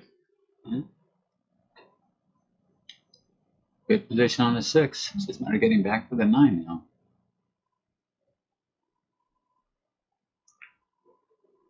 See, I don't like going straight in like this on myself. I would have tried to put the cue ball by the left-hand side pocket and then run the cue ball 2 rails back for the 9. But if Terry's comfortable with it, that's all counts. He's got a little bit of angle to be able to run 2 rails, but he's going to have to put a stroke on this to get it 2 rails from there. Looks like he's drawing off this one.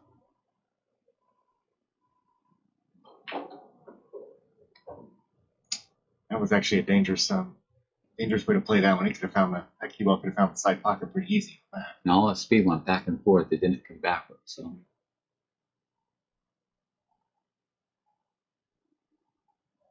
So what do you do here, Alan? Are you going to cut it? You going to bank it? You're going to play a safety? I think I'm going to have to play a safety and separate those rails. Cut it all day long. And if I was at the table, that's probably what I would do. Me playing smart and sitting back here.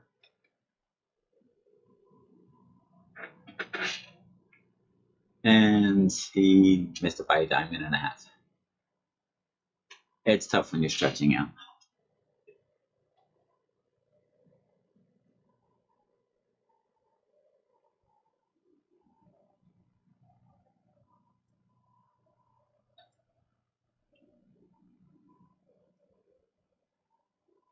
See if I can get one of those games back.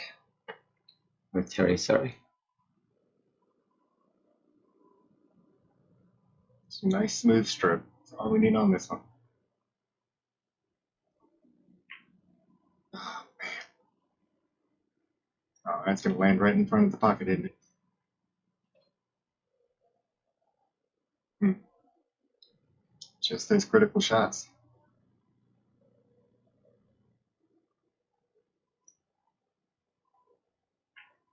Wow.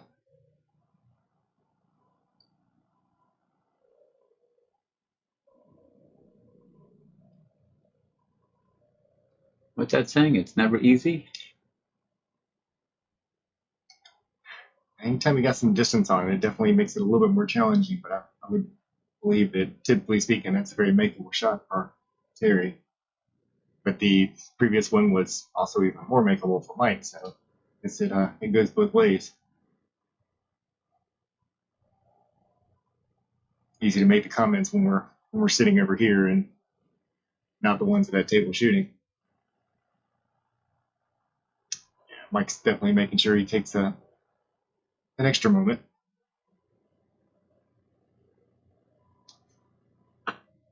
Nothing easy about this shot. There's a few different ways, but judging by one of the previous ones, it's maybe a bank shot. The 9 ball is a little closer to the middle, so he might decide to cut it. You can also do the safety. Bring the 9 ball back to the other rail and let the cue ball down on the far rail. It just. I'll be surprised. I mean, that's a good shot, but It's a makeable shot, but again, with what we've just seen here, sometimes you just have to make sure you get back to the table. Mm-hmm.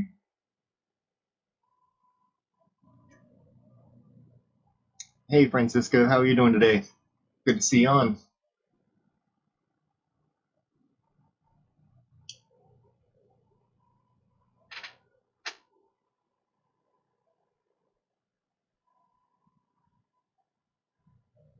One bad thing about too many pauses is at some point it's going to start making you more nervous. You really wanted to fire that one in. It's almost too bad. If that would have found that side pocket, that would have been a tough spot shot to shoot if it had to come back up. You almost scratched on that as well, so.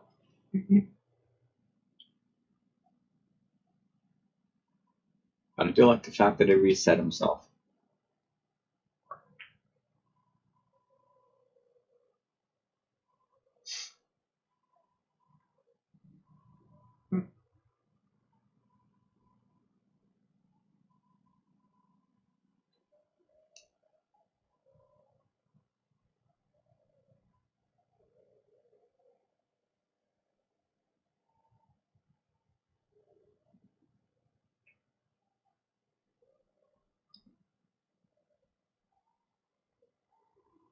Until he's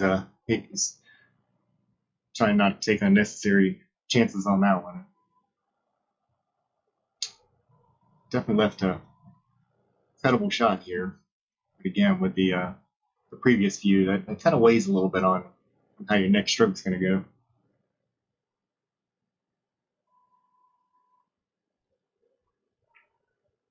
All right, right in the heart.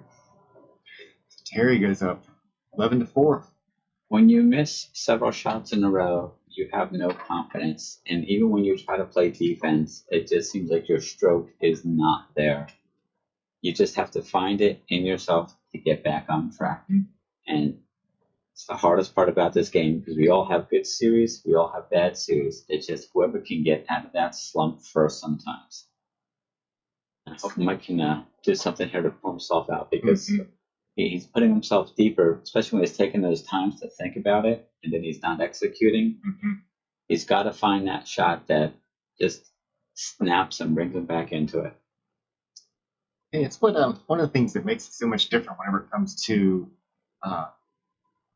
when we do league play and you're only playing to races to 5 or 6 or something like that, um, one mistake just kind of ends it. Even when we're in some of the bigger tournaments, that's a nice break there. That's a pretty open table. Especially when you have a 1 ball in the corner. Yeah, and a 2 ball in the corner. But when we have longer races like this, that usually changes everything. When it comes to you can have a little bit of a slump, you can have a couple of bad shots, still have time to Recover. be able to come back out of it. But in the same respect, it also gives you the opportunity to have more slumps. Or someone else could come back. So yes. it goes both ways. So the longer the race, normally the better player is going to win. Ooh. It wasn't the easiest draw shot with that kind of stretch on it.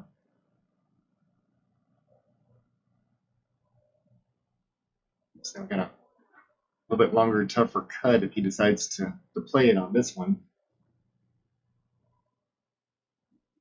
Looks like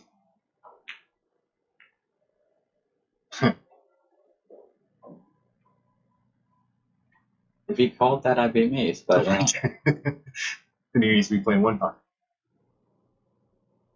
If you can handle playing that slow. That's why I'll never be a one pocket player.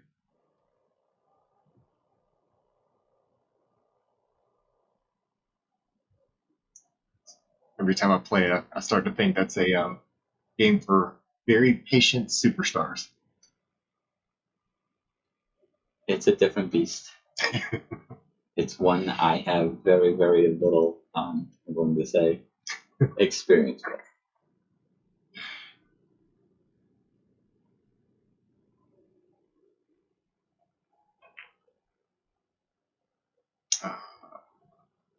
That was a really good try. Just rolled back out a little bit. Didn't exactly leave it super easy. Yeah, but I like where his mind's at. Mm-hmm. When he is, he's struggling a little bit on some of these shots. So ball in hand would really go a long way if he could get it. And if you look at the final run of this table, 7 side, 8, and 9, those 3 balls are key as long as you have set on the 7 ball. Mm-hmm. So if you have ball in hand, you're absolutely correct. He's looking golden. So this is definitely going to be tough to get back on that 5 from there. 9 on the side. Really got to push through that one, don't you? It doesn't look like it's changed the angle here. You can go really thin, or you can push through it. There's 2 ways on this shot to do it. I think you might hit a little thick, but we'll see what we got.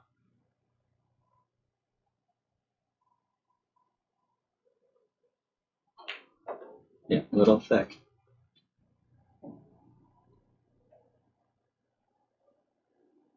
So you must have changed his answer to the 4 ball. Okay, because again, if you're playing 10 ball, call your pocket row, you can only call 1 ball at a shot, but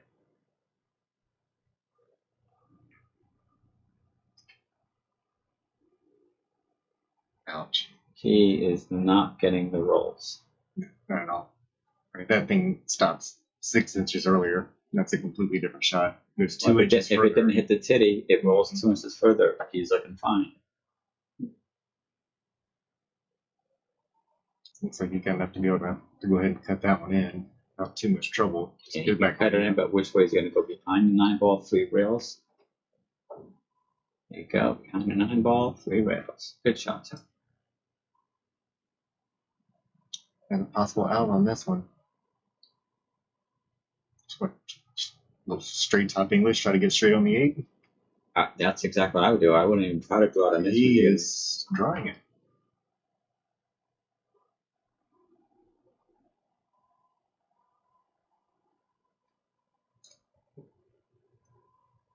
Giving Mike another opportunity, and he does not want to do that too much.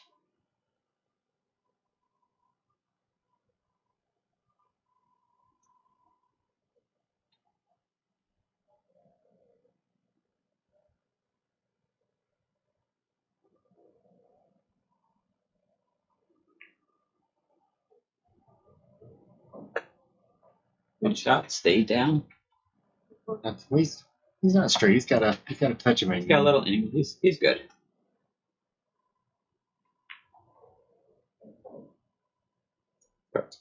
Looking strong.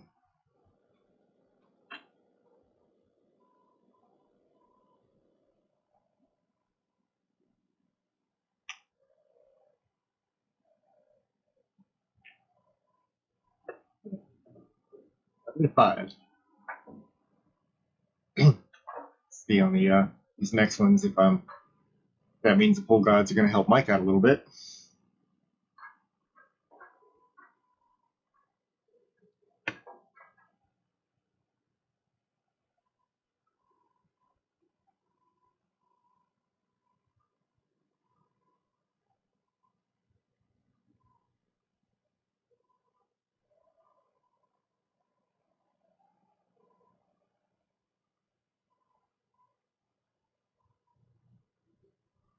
At least now when they're racking their own, the other person not checking the rack 5 times. Right. That's good.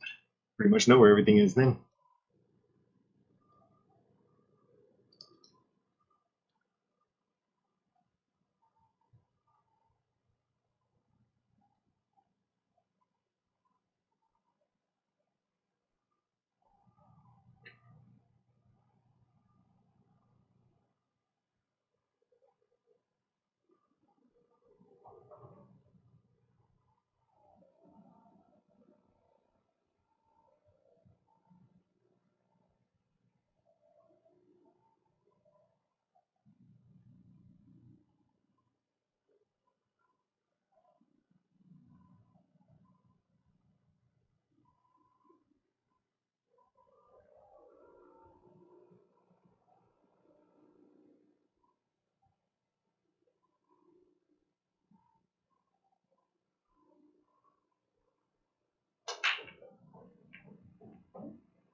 Wasn't a break. Mm-hmm. Got a good shot on the 1 ball. He's going to try to leave it in that little window for the 3, or he's going to decide to play that one, or just go a little further down. I would just roll it on up and try to get it right up to the 5 ball. I mean, looking at that window, but if you bump that 5 ball, you're right in there. Even if you hit the 9 ball there, you have a really good chance of opening it up for you. It depends on how comfortable they feel with whether or not they've got the speed of the table now.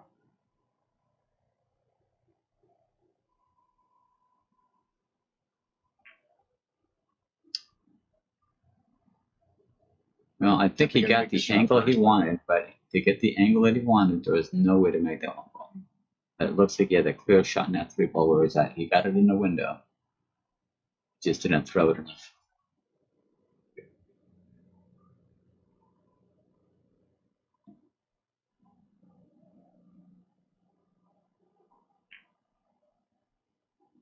Terry uppercut that. Once again, I believe that Terry got another roll out of it. He's got that twist on his stroke. He's starting to crazy. I never really noticed it. I've never watched Terry shoot from like this kind of angle before. He's got that twist on that stick. It works for him because he's been doing it for years, but Trexler tuned in and said, what's up, Carl? what's up?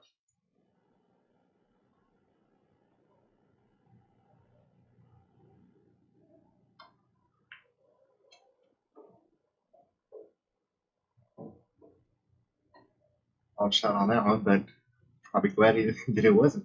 I'm just glad he didn't scratch. I mean, he came very close to scratching on that one. So. Like I said, Terry's not like giving him a lot of opportunities on this just to hit the ball.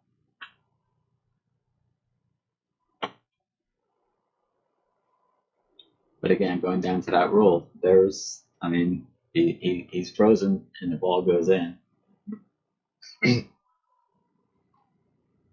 Well, we're watching him line up on this one. For anybody that's watching, if you haven't already, it's actually a really big help if we can get you to hit that follow button. as we get more followers, we actually get additional features from Facebook. The one thing we're trying for now is to get up to 1,000, and if we get to 1,000, there's actually there's actually a way that we can get to be able to stream this in 1080p as opposed to Good shot, no reward. definitely not a reward. But we can start streaming in full HD as opposed to what Facebook downgrades everybody to, which is our 720 that we're looking at now. Not such a big deal whenever you're on your phones, tablets, even probably laptop screens. But for people that like to be able to pull it up, like on TVs, for example, it's a little more grainy on there. But for the time being, and probably indefinitely, if you are trying to watch this on a larger screen, feel free to pull up our YouTube channel. We do have a channel that's just Billiard live stream, like this one is. Feel free to come over there and give us a shot. Got a nick and Just when it looks like it's going its way. yeah, let's see what kind of defense he's going to get on us. Because you know where he's going with it. Mm-hmm. He must have barely moved the 5 ball. It holds. I think it went past it just It went there. past it, but really Tough shot. good execution now. He's not giving anything away.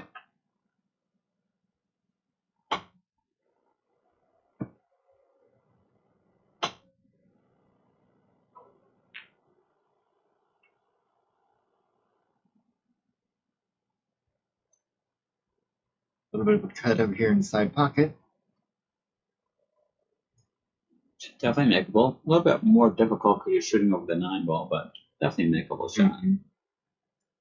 Just got to hit it hard enough to bring the cue ball around 3 rails for the 7. Brandon Keegan, how are you doing today? See you sneaking in the side door over there.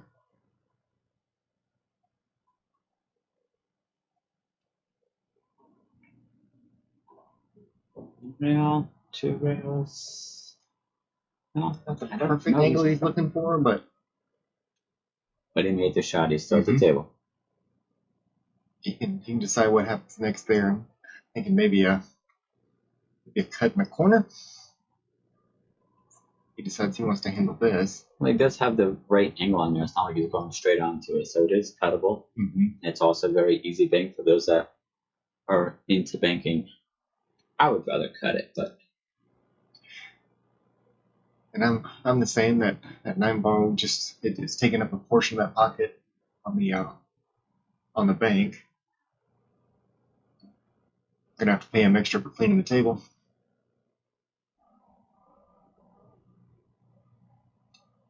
So I guess he could cut it up into that side pocket as well.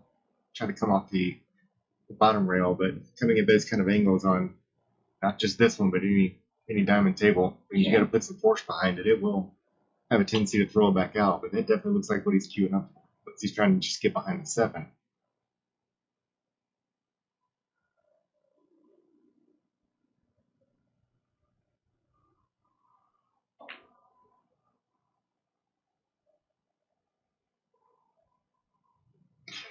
Well, his lead I was actually spot thought that on. was the 8 ball. I didn't think that was the 6 ball. I thought that was the 8 ball, so I'm not Okay. calling that. No gimmies.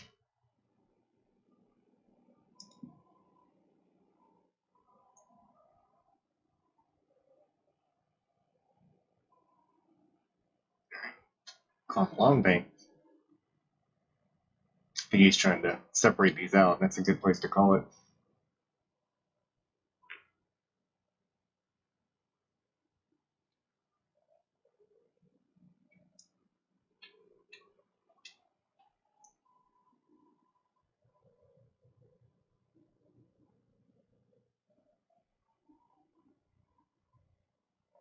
Mike makes this one. He ought to have it pretty easy.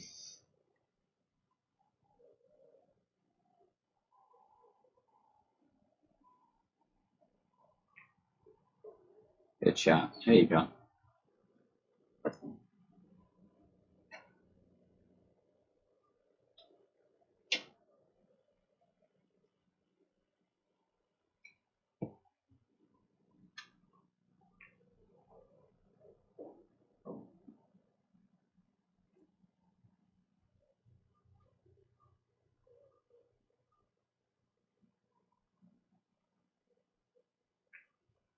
All right, back to a 5-point difference.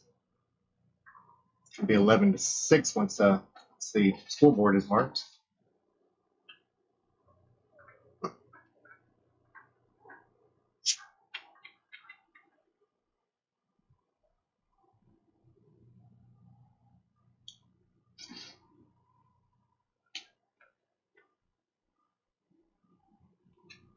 Where'd your little sushi ninja icon go?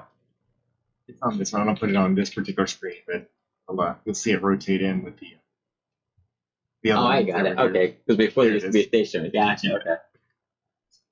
And to take up less room.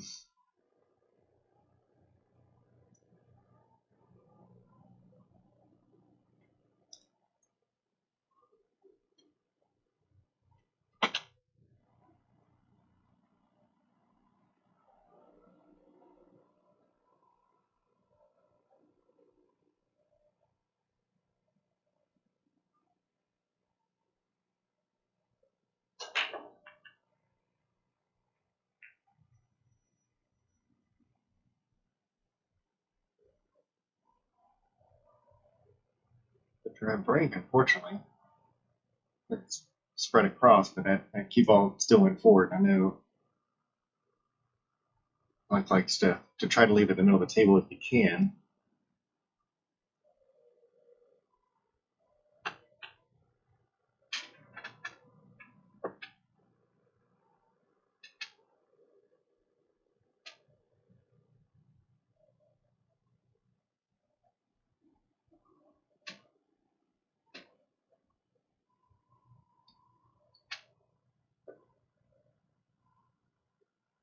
Here we go. Thin cut, safety.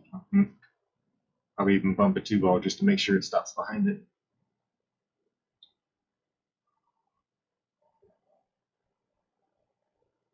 With no free foul rule, it's nice to get a safety on there, but you also have to think and say, well, what happens if I do get ball in and back?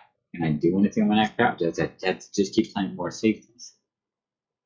That's when it's good to have the 3-foul rule in there. Gonna try to bank it across. He's got an edge on it. Just not sure what it's going to do when it comes out. I think we definitely saw a little bit of jump on that one. Let's see how Mike handles this one.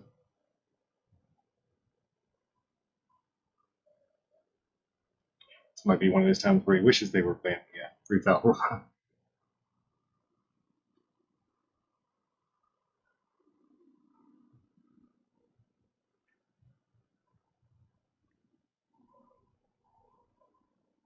Got Open. the distance, but Open but not easy.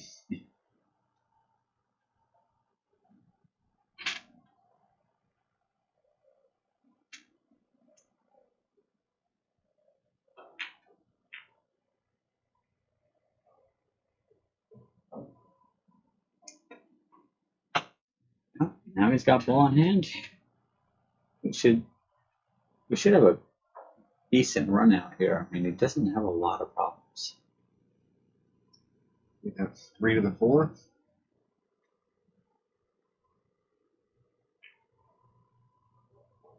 Other than that, I'd have to agree with you. I want a little less angle on this one.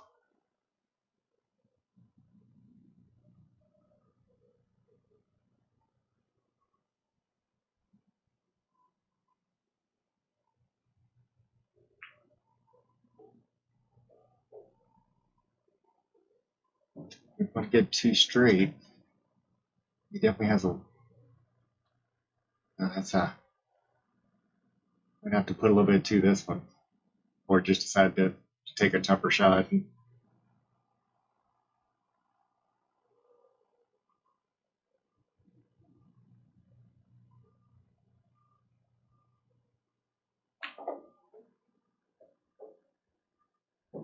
hit that pretty well. That's not bad at all.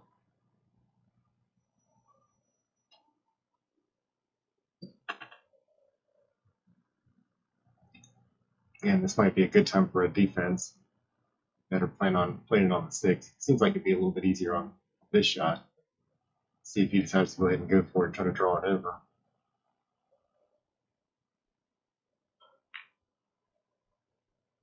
Oh, that was well played. I'll see that one coming far enough to get back, give him a shot on that, or an open shot on that. There. If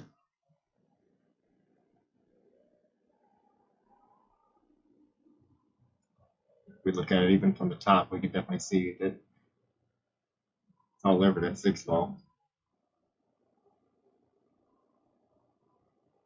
Instead of upward, Terry's not comfortable jumping now. So.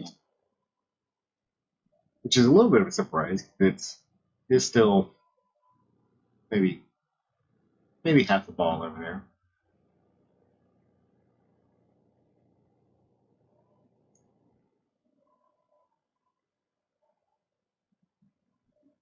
He's got an open kick at it, so there you go. Oh, that was At good least hit. he's got a hit.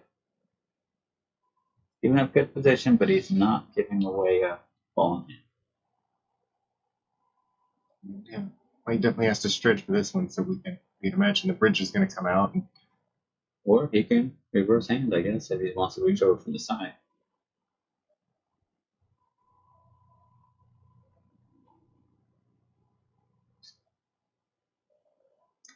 That's quite a stretch.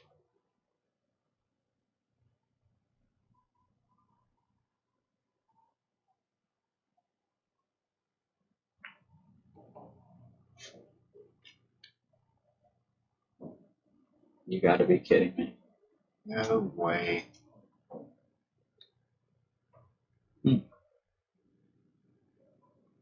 So you want to be a pool player.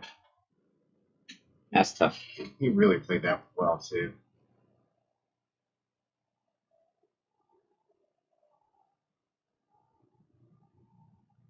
So it's just unfortunate.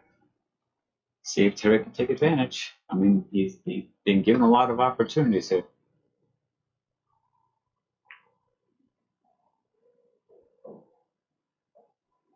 He just want to have a little bit of angle on the 8. He just want a lot of angle, but he doesn't want to be straight. So he follows that up about a foot. He's perfect.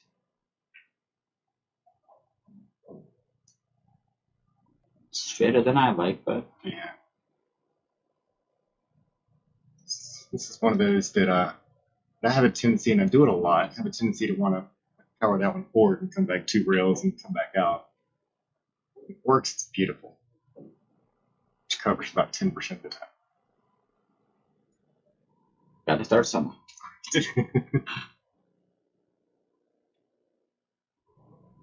And that's a pretty thin cut for that distance. Through there. Now the cue ball has to get let go a little bit. And he overcut it. He's not going to get a horrible leave out of it. But I always say I'd rather overcut than undercut, just so that I know I can do it. But good try. Am I probably going to bank it right back to himself? Yeah, that's a one pocket player's favorite right there. But judging by some of the ones that he's had that looked similar, I would imagine he's going to split sides on this and play defense. Sometimes these are just too tempting. He knows it'll go. It's actually a fairly decent sized pocket there.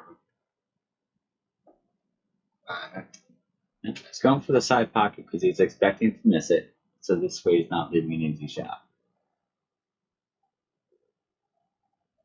I feel like he's willing to play a defense like that. I feel like he's going to change his mind, end up in that top left corner, calling that one. But we'll see.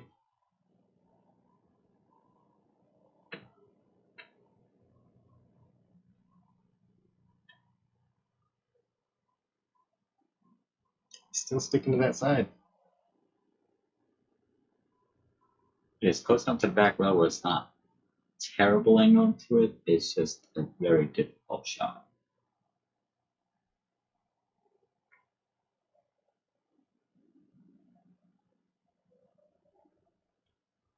I wouldn't call that a sellout. He has left Terry one rail banking the side. If you look at this, it almost looks like it's almost dead. But we shall see what he does. Uh, And he hit it Kinda too babied far, that one a took little away bit. the angle, and he goes from side pocket to corner pocket. Right, straight in on that bottom corner. And Mike Burke with another opportunity to close the gap a little bit more.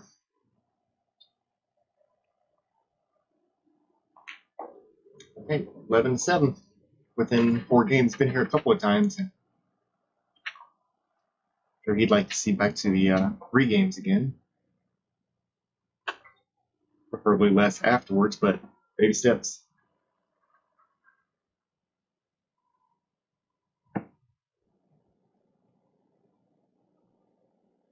See a few people have tuned into our YouTube channel over here. Make sure we say hello to them also. Adrian, thanks for joining us.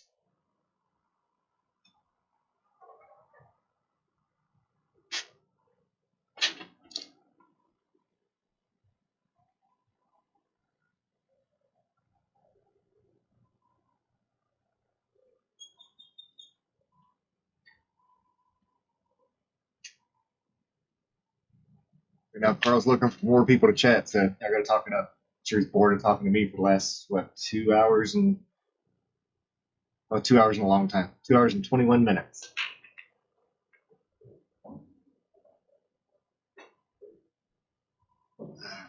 It's a solid break. Just did not get that lead on that one ball, but he does have a one rail. What I'm gonna believe is a one rail kick on it. See if we can get a. Depends on that angle on that. Looks like it's got some room down here. I don't know. He may think about pushing. Because if those two balls are frozen together where it can't go in, I could see him pushing it out. It's true. Push it down to the back rail and let your opponent, if he gives it back to you, you play safety back. If he does the safety to you, Harry's only played a few safeties this game. Mm-hmm. So these are things that you really want to take into consideration. How is your opponent more likely to play it? They're going to play it to open it for you, or they're going to play it tough back at you? Yeah. Well, we know whenever, just from our normal league play and just playing Harry in general, that as his confidence goes up, he usually has a tendency to play a little bit less safeties. Yeah. Which I think that might be a lot of us, but. Yeah, I like that shot. This is really putting a test to what Harry's execution is. Mm-hmm.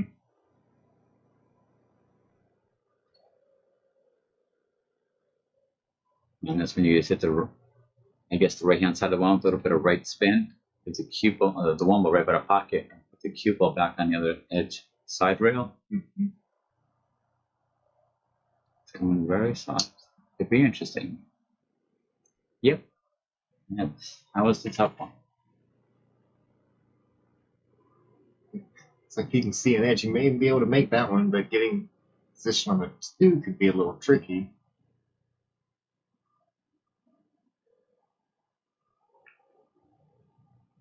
All right. Is that 8 ball lined up? That 8 ball is pretty well lined up, but I don't think you can see the 1 ball now. I think the 9 ball got in his way. Great. He can kick it 1 rail into the 1, hopefully not scratch. You try to jump it into there. But again, hope not scratch. I think he's calling the 1 ball in the corner pocket. He might be playing it off the 2. I don't know. Let's see which one he told on that.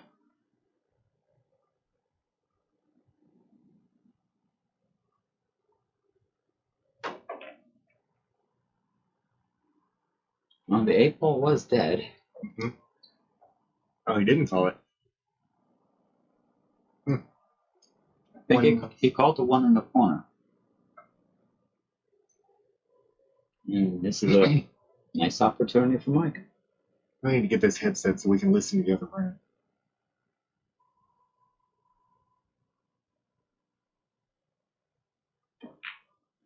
That was a great shot. There you go. And look at where he left the 1 in the queue just in case. All right, within 3 games, so we're back to Terry's original spot now. So it's really starting to get interesting.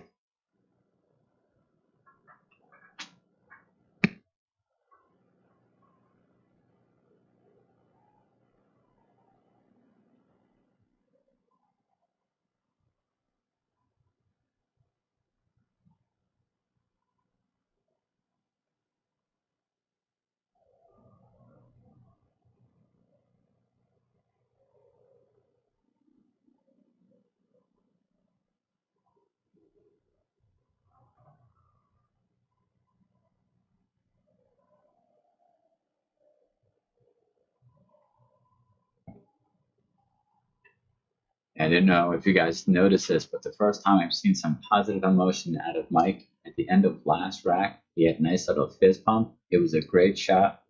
Starting to build some confidence here. I can come down to a pretty good ending of a match. Mm-hmm.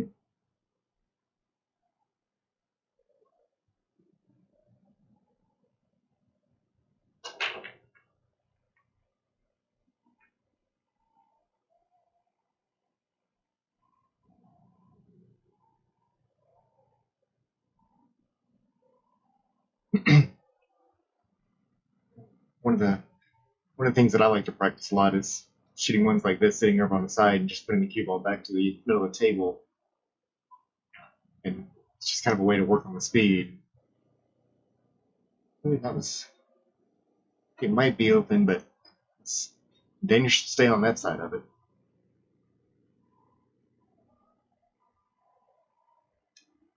He's gonna get a little bit of a mass head to it. Bending it a little bit, that's for sure.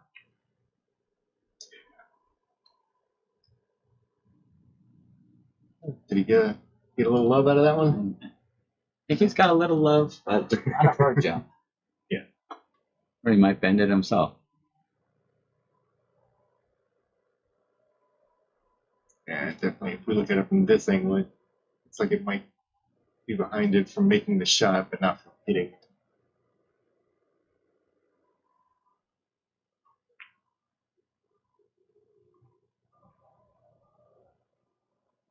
Not a bad shot. That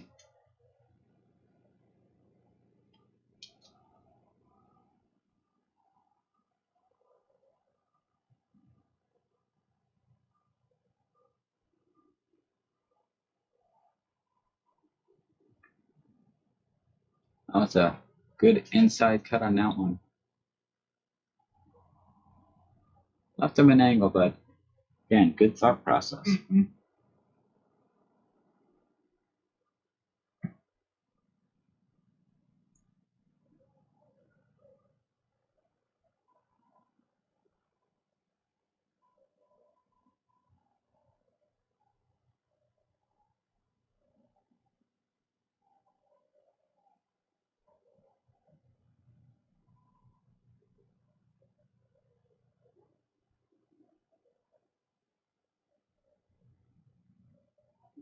A little thin, but If anybody's wondering as far as like the length of travels or anything like that, both of these two competitors are relatively close. Terry actually lives not too terribly far away from where this is all being taped up here in Riverview. He's over here on this side of Hillsborough County. Mike, on the other hand, does travel a little bit more. He's from the Pinellas side. I'm not exactly sure where.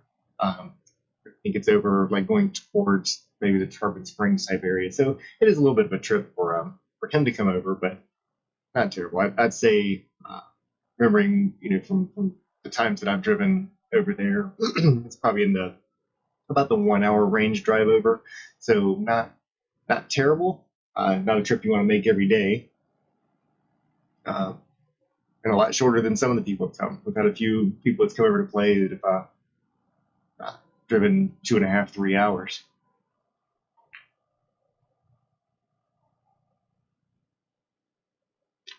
shot, good position.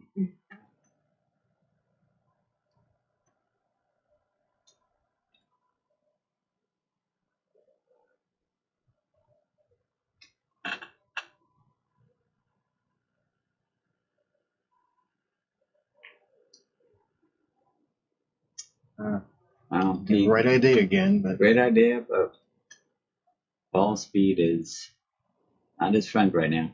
I think that's why a lot of why we're seeing some momentum shift.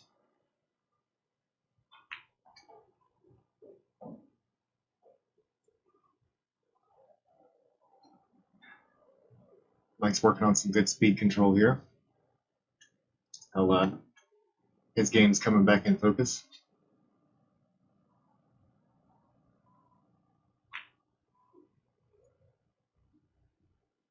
A little bit of a roll for him.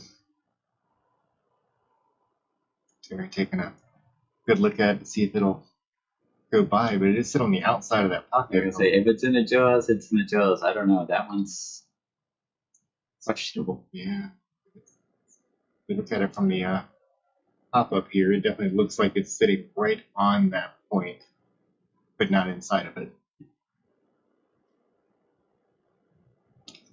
And that's where he's going to opt to jump in instead of spinning off the rail. I think if it was sitting just a hair more on the inside, he'd probably go ahead and try to come off rail, but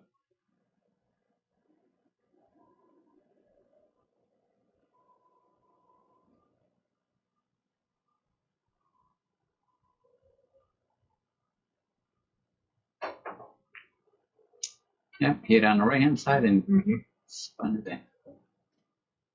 another opportunity. Mike Burke coming up. See the as long as he gets good position on the 6 ball when he comes back down after the 5,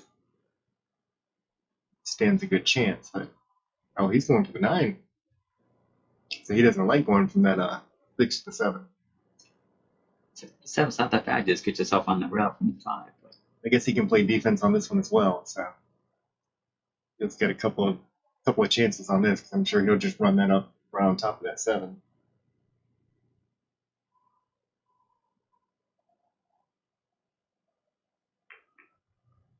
and there Great it is. shot. And like you said, that 4 ball went right to the rail, so it was a good two-way shot. Free stroke on that one. Very well played. Right, within 2 games now. Definitely seen a little bit of a shift. We're going to take a short break. I'm believing that with this already being 11-9, this will probably be the last one. We won't put the break screen up. We'll well, actually, I kind of have to. So we'll have the break screen up. Fade that background a little bit so we can still watch Mike practice a little. Free sneak there. So go Terry's content stuff.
Right.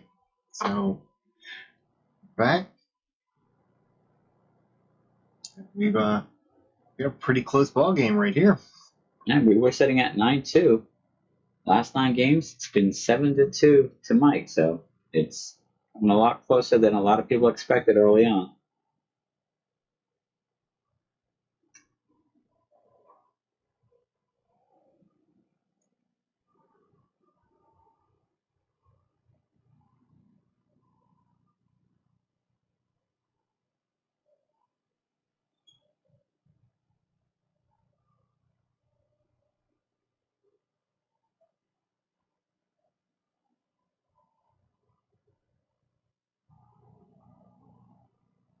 If anybody's interested in the Rays game, it's still 1-1 going into the bottom of the 8th. Oh, Facebook's probably going to shut us down for copyright protection now. You got copyrighted? Oh, I did. So, probably had to be so careful when it came to the music in the background. I apologize. No more score updates. No, you can always do those. We joked around one time before because it started to rain. Good shot, Mike. I thought that they were going to shut me down because they might own the rights to the rain noise. We actually even purchased a royalty-free like background music and some noise that I was trying to use to help some of just the stagnant airtime before we were able to talk, and Facebook actually shut that down too. Unfortunately, they don't give you like a contact method to be able to challenge it.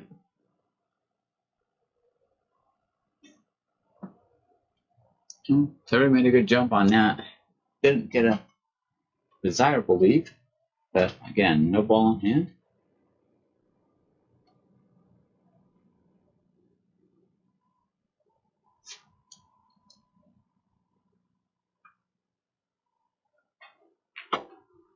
Good stroke. Good strong.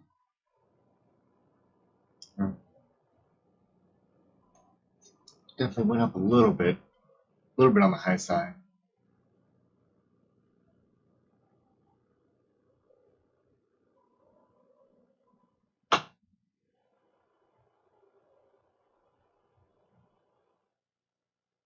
And we see the comments down here about the what you were just talking about with the score. A few people, Jeremy Bell said he left at 9-2. Spencer saw it was at 11-4. That's what y'all get for tuning out. You should stick around. This is actually it's been pretty exciting and a little bit one-sided over the this last half. And as you can see, we still got a lot of pull left in this match.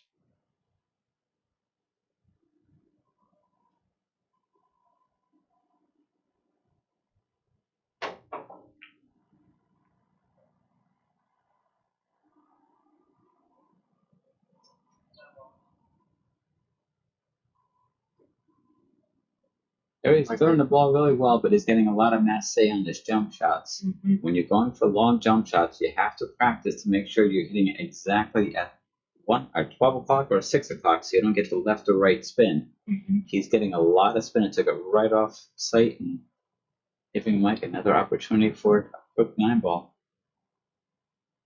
And this one too, I believe that 2 ball is going to go up table if the 9 doesn't go in. There's a cue ball right on the right. These are 2-way shots that Mike's taking. They're really well executed. Even though he missed that one, it's a good shot.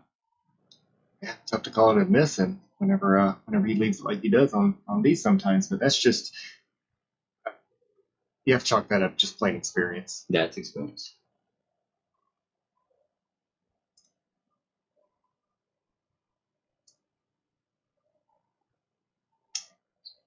He's going to be fighting a little bit to get this one. I would think he'd go to the short rail, but I believe he is. It's just It's just kind of divided out. Everybody close it in the side or not. Yeah. Everybody's gonna. Well, I shouldn't say everybody. There's quite a few different ways of being able to measure one rail kicks, and I know he's even Harry himself has tried to show me this one works great for him, me not so much. So I would expect him to at least hit this one, possibly make it. But it's in the rail first and still give him ball in hand, so it's one of those that if you hit it soft like that, at least the two ball will make it to the rail. I think the cue caught that point over there as well. Yeah, so he didn't leave an easy shot, but Makeable is just going to run a lot if he elects to. Yeah, you can take it up and back and set the 3-ball straight in.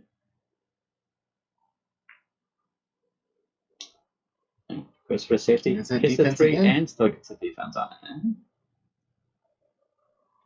See if Terry decides to stay away from that jump cue.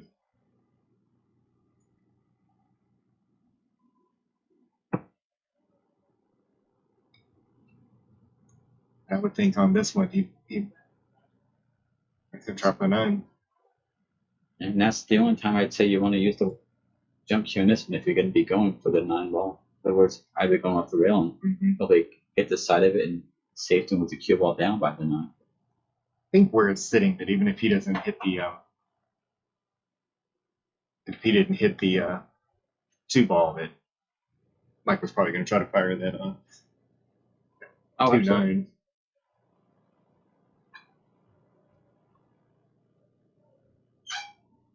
You've done well with the 9 combinations recently.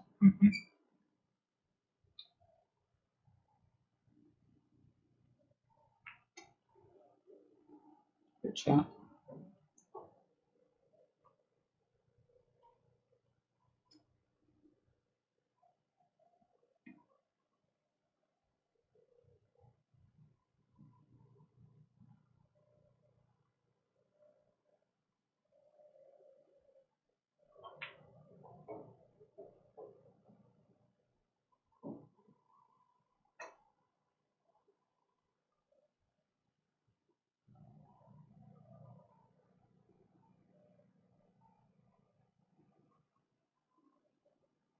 I like that, Spencer.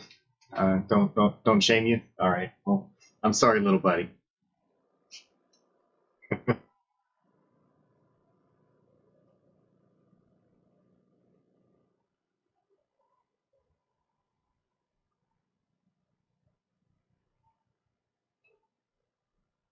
It's a little bit of I'm going to guess a little bit of a kill shot. Looks like he's might be playing defense. And the angle that he's looking at there, that's what it looks like. Let's try to go behind the 9. Didn't quite get it. Might have caught a little lighter than he expected to on that one. So, all right, so now here's the shot with Terry. He just doesn't want to scratch. I mean, he's going to make the ball. He's going to bring it down. You just want to make sure you don't scratch and you get down at least within 2 dimes of the back rail for the easy 5-ball shot. He needs to make some balls now. He hasn't been making a lot of balls in the last few games. See how he's lifting up his stick on that? He's not staying down. This is where Mike has a competitive edge. He's staying down on his shots.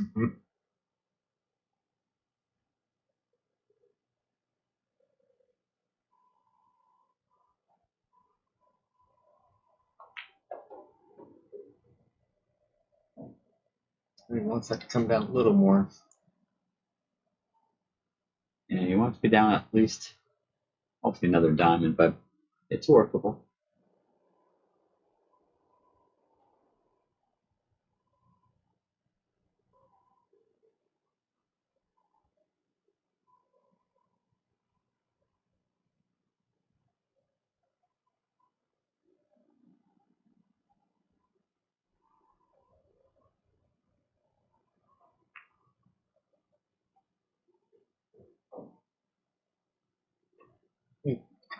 One of the better cut shots he's had all game.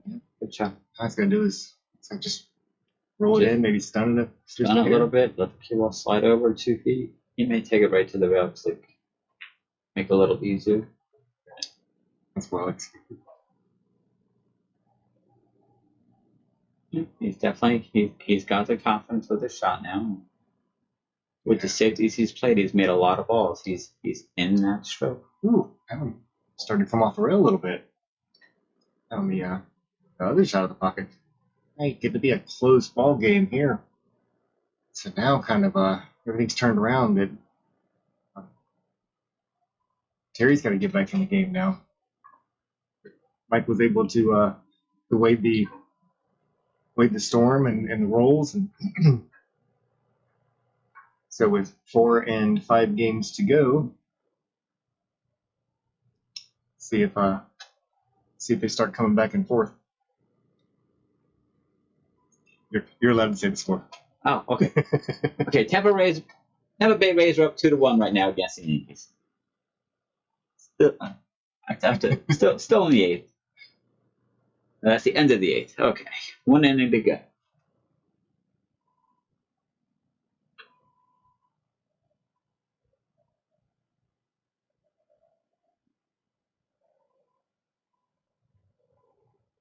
This is something that we talked about earlier about like your opponent racking and everything of that nature. And now that Mike's up there racking his own, not going to say that it's not right or wrong, but he does have a tendency of putting balls in the same pattern racking. He does have a very strong break, and he seems to consistently making at least 1 to 2 balls. So the ball layouts on the table are very consistent. And again, it's totally legal. Everybody can do it if you're playing under that way. Mm-hmm. Well, the one thing, so I haven't seen enough of Mike play to know what he prefers out of a break shot. It's like if you take myself, for example, the plan is park the cue ball as close to center of the table as possible, try to make the one in the inside. Almost every time his cue ball does go to that far side, right by that side pocket. Now that might just be part of his break. That might be what works for him, as opposed to driving it forward and leaving it on the back rail when the one ball goes up table or something like that. This one was, I mean, the cue ball landed in a great spot.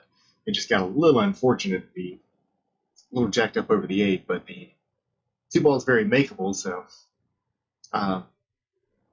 even when it's jacked up, so and this is actually a good question for you. When you're jacked up over a shot like this, when you go to stroke the cue ball itself, do you look at the cue ball or the object ball? When I'm stroking a shot, because I'm going over the ball, I'm lining up, and when I'm stroking, I'm looking at the cue ball. Because again, if you're not looking at the cue ball, a little left or a little right is going to cause a mass shot to it, and it's going to throw it off. I look at the cue ball in those shots. I line it up, I get it visually, and I look at the cue ball. And I've started doing that, but probably only the last year. I miscue a lot less doing that.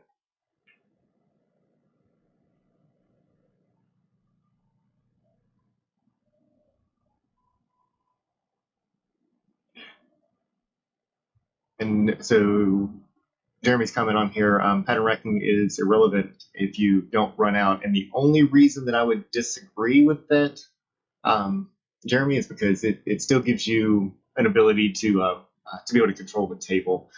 Now, if you miss a shot, then in that case, I 100% agree with you. But if I can kind of, I mean, what's been working so well for Mike here is that if he can get a couple of balls, hide it somewhere, get back to the table, and control that particular rack through the whole thing, then maybe it's a little bit more advantage, as opposed to 1 ball goes up table, 2 ball goes down table, 3 ball comes up table, something along that kind of lines. It's really, really struggling, but he stroked that one pretty hard.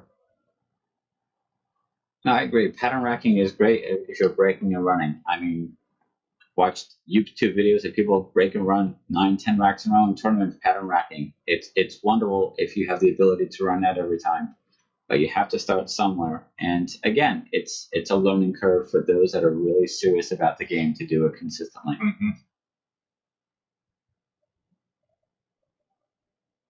And Adrian, as a Yankees fan, would like for you to be quiet about the game. If the scores change, you're getting ready to hear it, Adrian. Well, as long as they went to 3-1.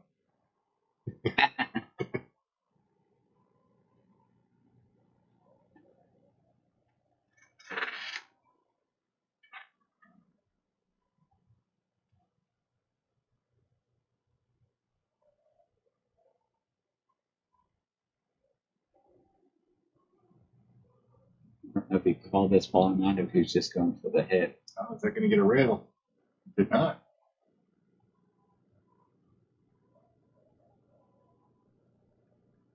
Right, so this is the first real break Terry's had in a while with actually having ball on hand. Mm-hmm. Only 5 balls on the table. He's gotta find his way of doing it. I'll give credit to both of them. Actually, whenever it comes to, there really have not been a tremendous amount of ball in hands considering how many safeties have been played today. And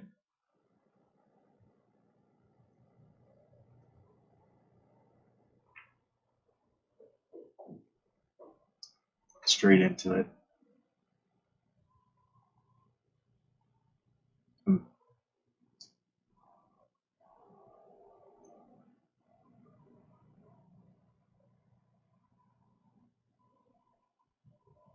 Do we see a safety out of him, or is he gonna go for it? I would take it 1 round and try to put that 5 ball behind the 9. Oh, anyway, let's see where it stops. It's gonna peak out. That's not a terrible shot. It's not terrible, but he can see it, but again, I do like the thought process. see if we can make this a little bigger here. And he's got a shot there. It's got 9 feet, but he's got a shot.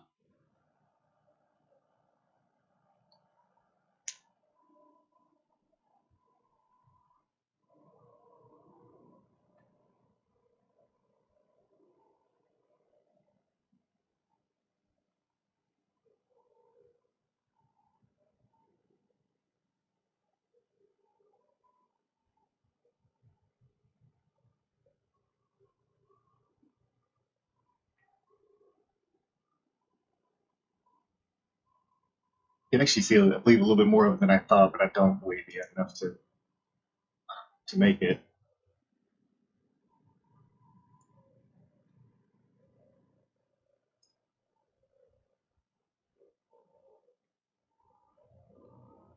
That was a really tough safety shot now. I think he got a little bit where he cannot make it. But we'll see. It's close. Jeremy, you are more than welcome. Needless to say, this one's saved up there, so we'll be able to go back and see what the final score is on it.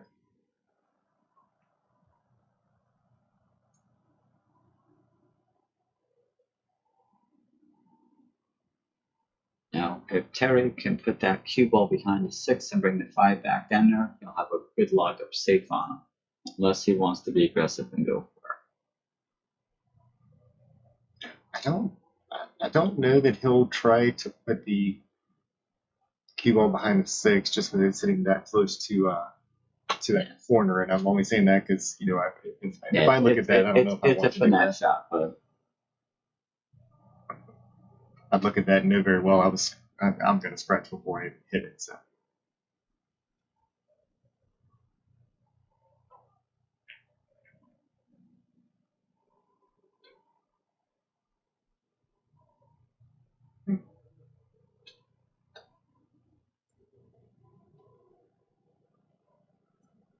Now we have definitely a much more workable table. Yeah, that's gonna. I assume that's gonna come around nicely.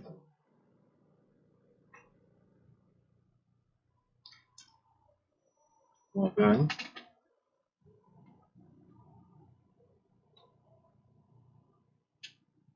And yes, sir, Jeremy. Looking forward to you coming by here next week. I'm sure a lot of people are.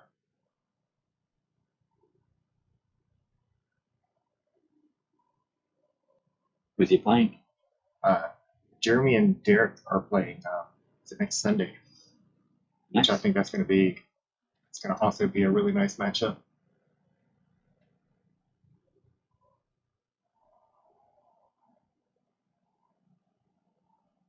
Well, I won't say the score, but the game is over and the Rays did win.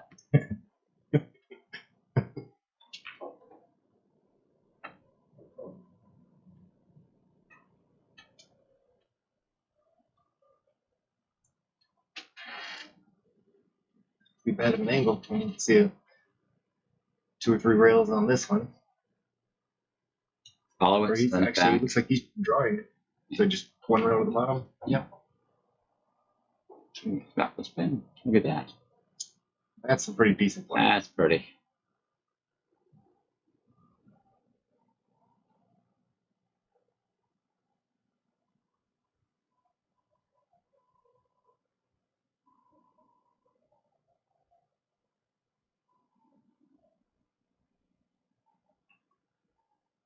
All right, we have a tie ball game. But tied or not, momentum is definitely on my Burke side. Got to throw some good wishes the other way and see if we can get it close to 1-for-1. We always like to see a really tight finish. Now I don't believe that it has been discussed even with the win by 2 or anything like that. So I'm guessing at this point, first 1 to 15, even if it's double hill. Definitely think that's one of those that has to be or should be talked about beforehand. Tough to play for a period of time and then everything be decided on one game, but hey, that's how it rolls sometimes.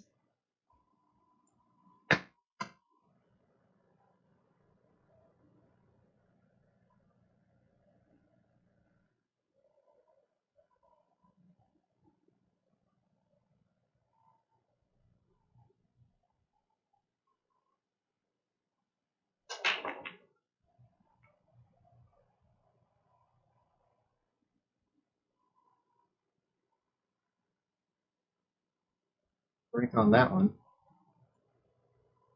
Let's see if Stella can get his groove back. And you can better believe that Terry does have it in him. Definitely played in enough pressure situations to find a way to get back into stroke and to make everything start working for him. So wouldn't be too surprised if it does happen, but that wasn't the shot that was going to happen on.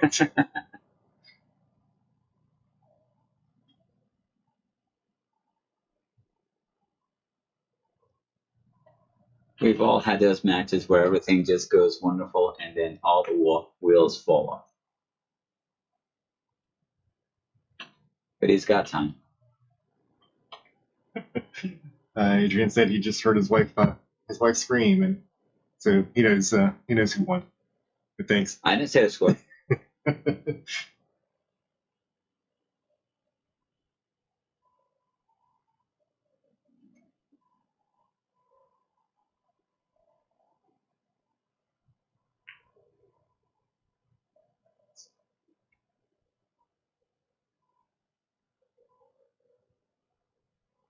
Well, I don't know if that's the one he was calling that, or if he was at the beginning trying for defense, but.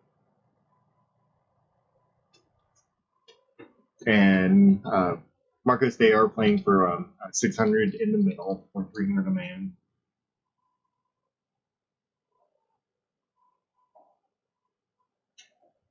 Down, Marcos.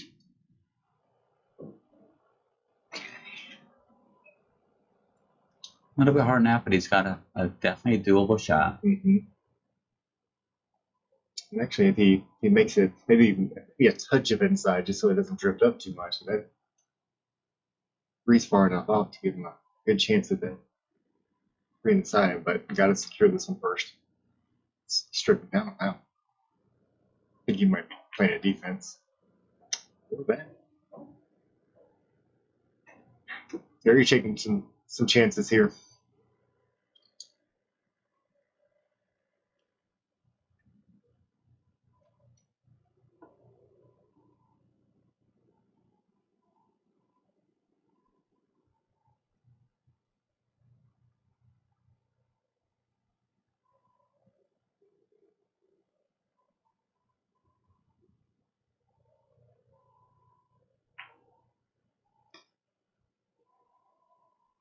And which side of that seven's going to hit?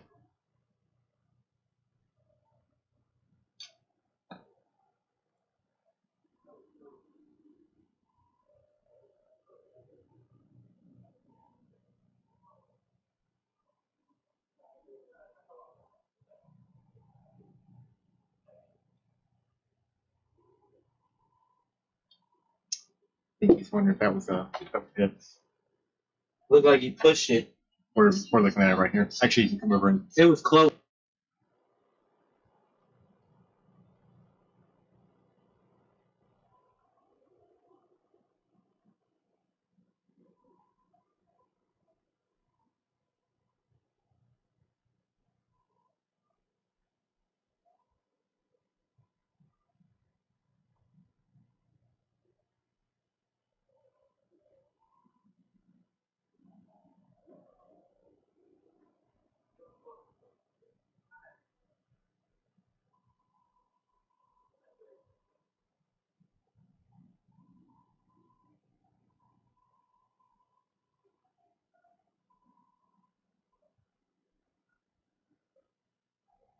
And so, in case anyone's wondering, Mike wanted to kind of take a little bit of a second look on that one just to make sure that it wasn't a push, but that was definitely a clean hit on that. You could, even whenever we pulled it back, you could see that the Q stayed in the same rotation. So, good hit on that one, and off to the next shot.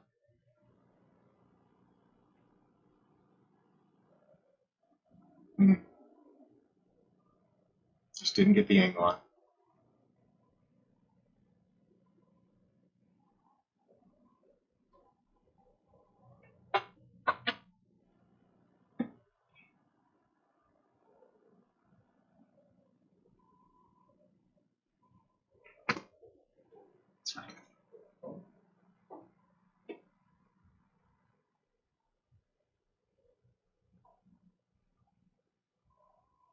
Mike's putting himself in a good position on this one here. Let's follow it up. We should be good.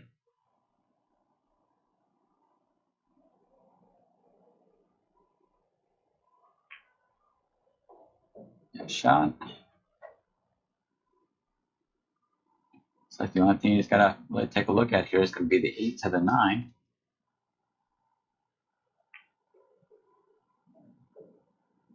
Oh, where are you going, cue ball?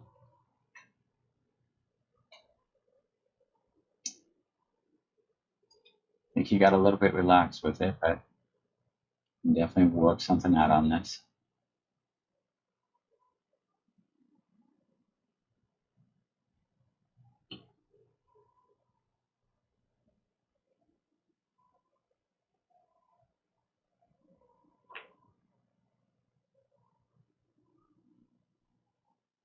I like the attempt for the safety. It was really good. A little too much speed on the cue ball. Again, leaving Terry with a long shot here.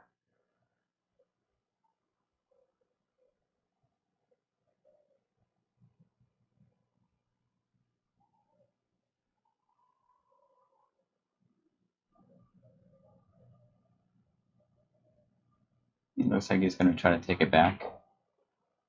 Good stroke. Does he get the speed to get out for the 7? Good shot, though.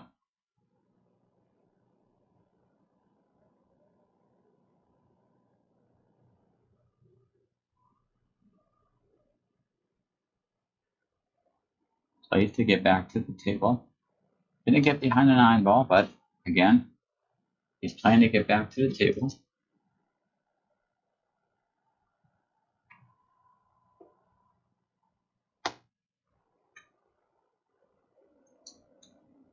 Start getting tired of these chairs. I think the chair feels.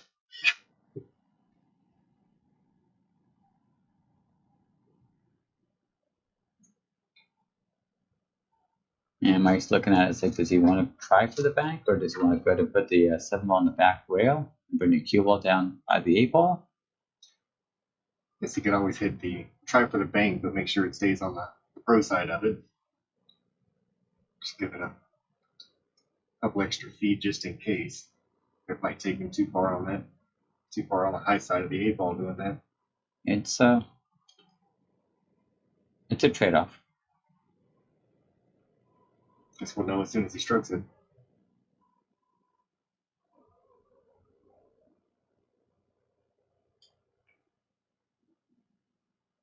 Oh, watch Uh-oh. out. Like it had eyes. Luckily, I personally have never done that. Well, you're the only one I've ever met. Not today. Oh, okay. Of course, I think my these sticks are still sitting in the house. Didn't even make it to this building. I didn't even bring my cue stick. So. All right, Terry really needs to do something here. I can say is stay down, stroke it through. This might help the topics out a little bit. Terry hasn't been down through the entire match. He started with +3. And this is the first time it's even been tied, so I'm sure he doesn't want to see might even get a game ahead, much less anything else. Got a hold of that one.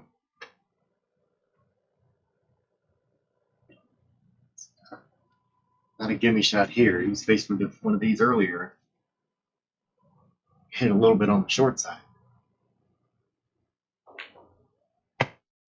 Well, that was not on the short side. Now, and left a potential go-ahead run for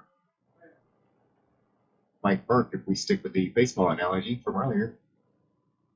They're going to say the Rays. Sorry, Adrian. Poor Adrian.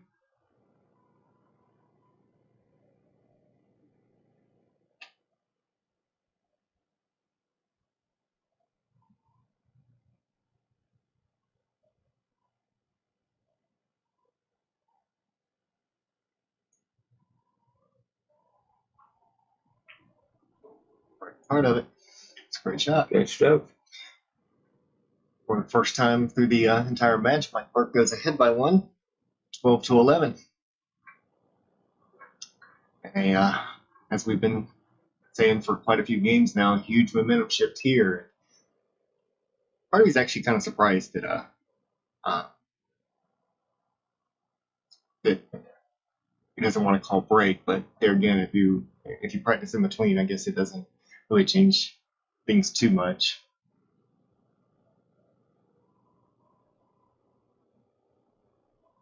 So Mike Burke is definitely finding a way to stay in stroke over here.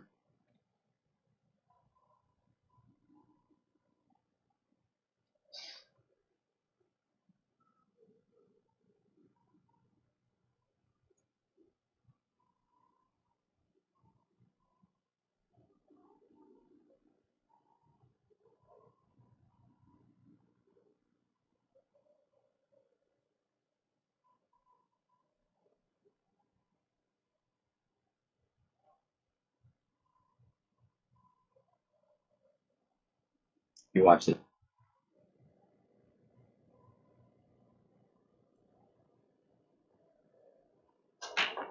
Right in.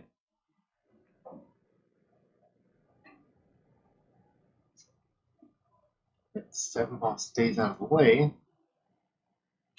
2 ball has a pocket. 3's got a pocket. And we haven't seen a break and run yet, but both of these guys do have the potential to do that.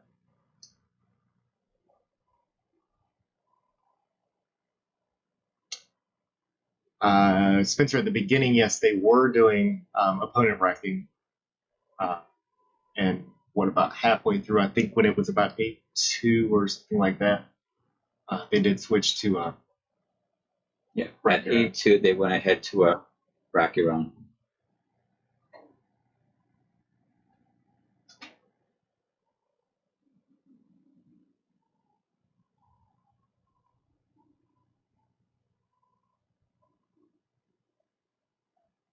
Mike taking an extra moment to study the table a little bit. He can see the run out, but you still got to connect the dots.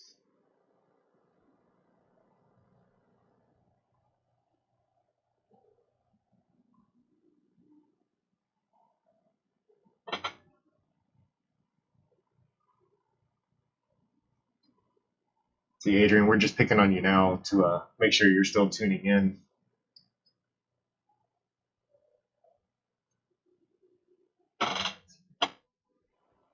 And for those people watching our YouTube channel, I know we have a tendency to look at the chat stream that comes across Facebook, but you're not forgotten about. You get your own screen back here. So feel free to ask anything or interject. Or congratulate the Rays. Still poking the bear up. Let's see what we got on that one. What? That jump cube might be getting ready to come out again, which is used successfully a few times here.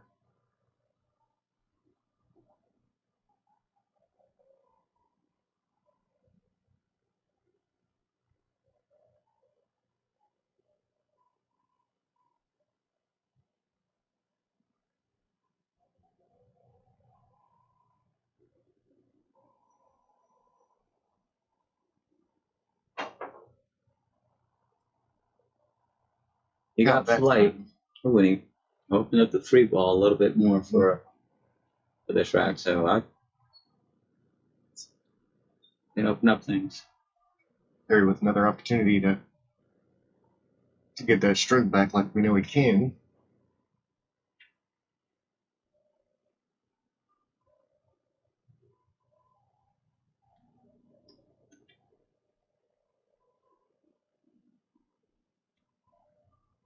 It's another one of those. It's kind of shooter's choice.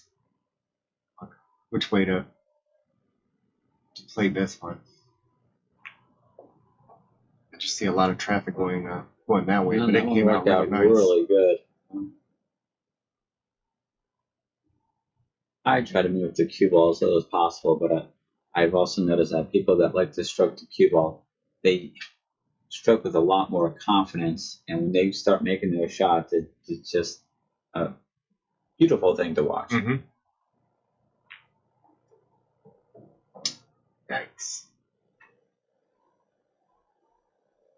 Well, luckily on this one, I believe, other than the fact that it's going to be putting a lot of top English on it for obvious reasons, if he just makes the ball, make it about pocket speed, that 5 ball sitting right over on the side to be able to help him out.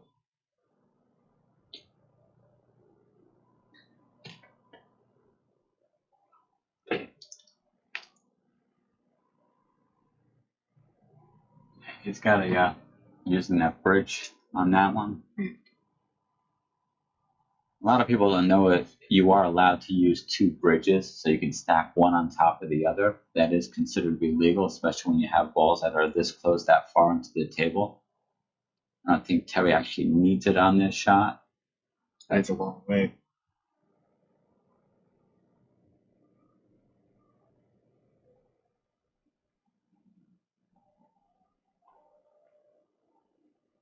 All right, well done. Good shot. There you go. Now you may not have the best shot in the 6th.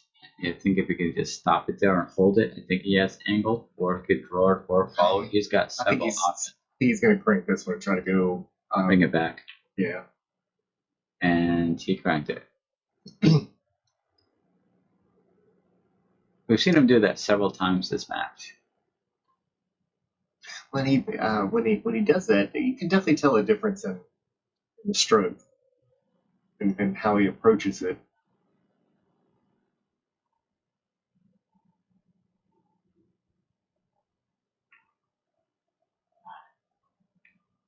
I like the defense, but he followed it.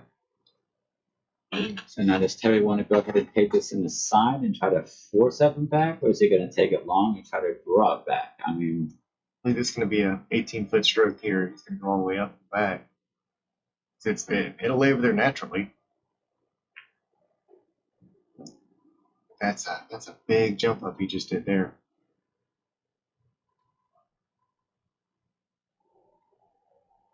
Followed out with the stick a whole lot more than just with he's behind that 9 ball, looks like. a lot more with the body, than he did with the stick. Probably gonna see another kick on this one.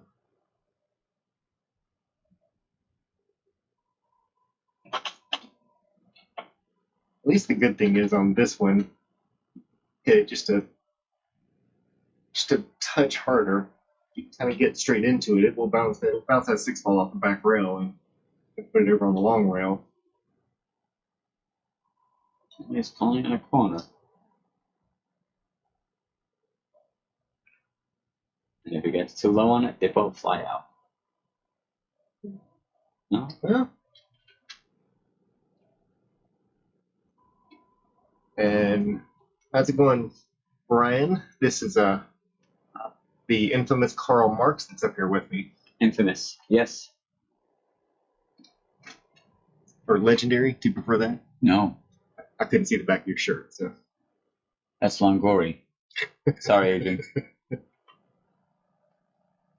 Oh. No, it doesn't look like a horrible combination for the 7 inside. Position of the 6. I wonder if it would go straight up or if it would start making its way towards that top left. Top left.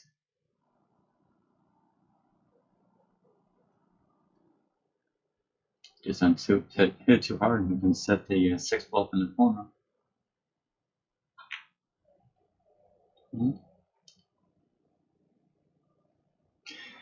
That's not an easy out there. He's got a little bit of work cut out for him. But if he could put a couple of good strokes and good shots together, really boost that confidence to get back into this.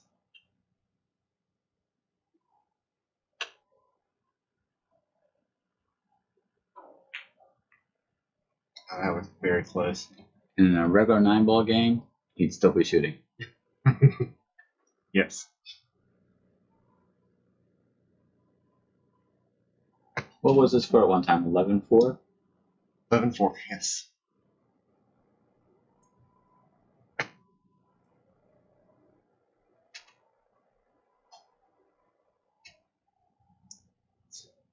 I'm curious how Mike's going to play this. I think he's just going to go ahead and roll it in and doesn't have to go too slow. Leave himself a little bit of a cut on the 9 ball as opposed to.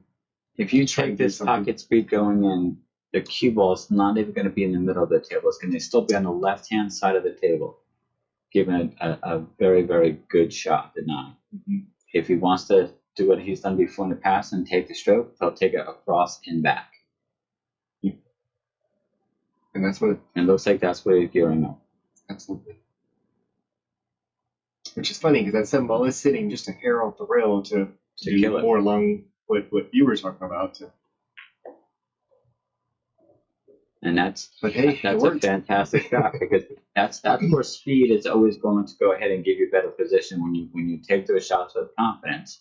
You slow roll it. I mean, it's like, yeah, you may have the opportunity that table drift getting you. Not saying that this will drift because you just had it fixed and everything. Those are variables that you have to take into consideration, but that was a really good shot.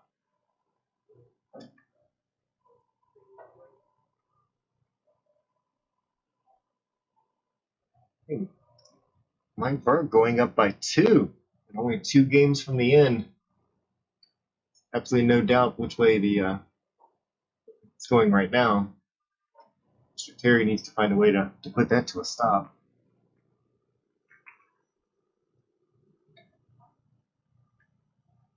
All right. While Mike is taking a break real quick, Terry's going to get in a couple of practice strokes, which I think is a absolutely great idea. Again, when your opponent takes a break and you want to take some practice shots if they're getting a cigarette, by all means, Mm-hmm.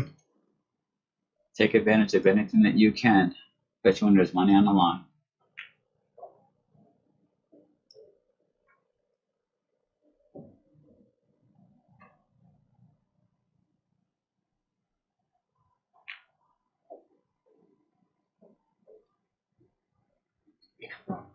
I might take one too. Okay.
All right, time to come back. And the conclusion. 2 games to go for Mike, 4 games to go for Terry. See if this that little bit of break did some good, or who it did good for.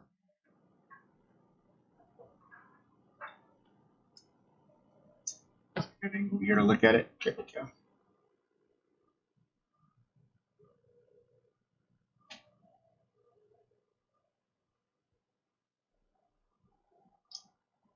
And Lee, yes, the race is 2:15 on this one. Really need to make it. It's got the race 2 on the scoreboard, but I know if you're watching on a phone, potentially even on a tablet, it's probably pretty small on there. Probably do the viewers a little bit to help them out with making that slightly larger. I'll change the color of it. Yellow and white work good. The funny thing is, like with the exception of if we look up here at the top where it's got like a touch of red in it, most other colors seem to start to blend in really bad.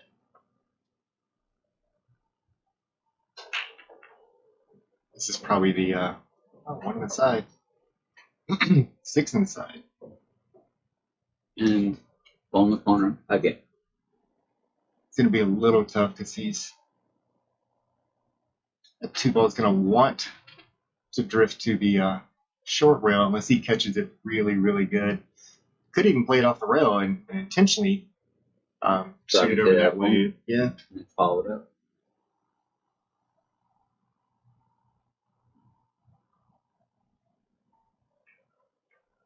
I was going to say with the angle of that one ball, the one ball was falling over there either way, so. Good combo, good setup. See if he plans on the 3 in the side over there. Looks like it would be the right shot. Absolutely. He's awfully straight on that 2 ball. He doesn't want to poke it and miss the shot. Mm-hmm.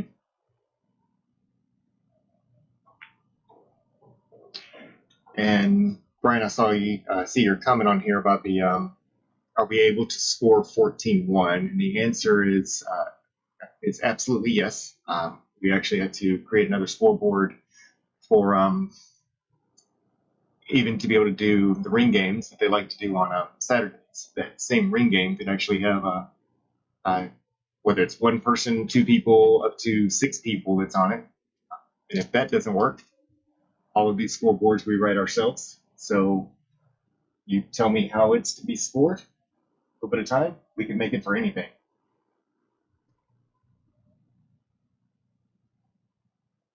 Does that mean Brian wants to play some straight pool? That's exactly what that sounds like.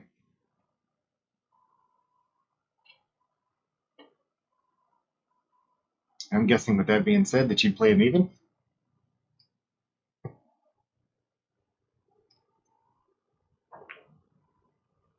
Uh-oh. It's okay. It's going to peek out and give him a look at it, but it's a long cut shot. Get up there, top. Look at that. It's both makeable and the leaves there, but you definitely have to bear down for a 9-foot shot.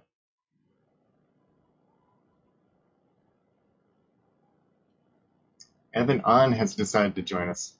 The other legend. Oh, that was a really good try.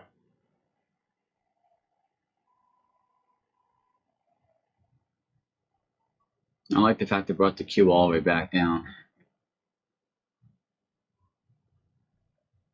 Definitely a tougher cut than what the last one was. Is he going to go for the cut? He's going to take the cue ball back for a safety. Looks like might be going for the cut. No? Okay. Gonna stay behind that 9 ball? Gotta roll out of it. It most certainly is.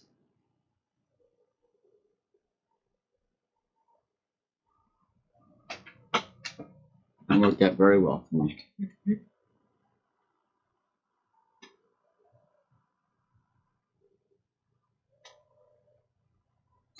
We'll say that number one, the second half of this, Mike has definitely played some very smart shots, some very well thought out shots.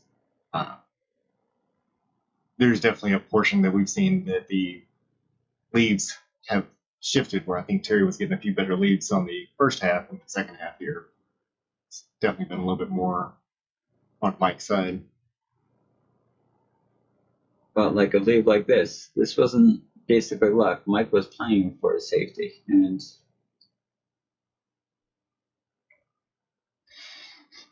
a good option on his behalf. And Terry has to hope not only to get the good hit, but not to give away the rep. And that's hard to do when you're hitting it that soft.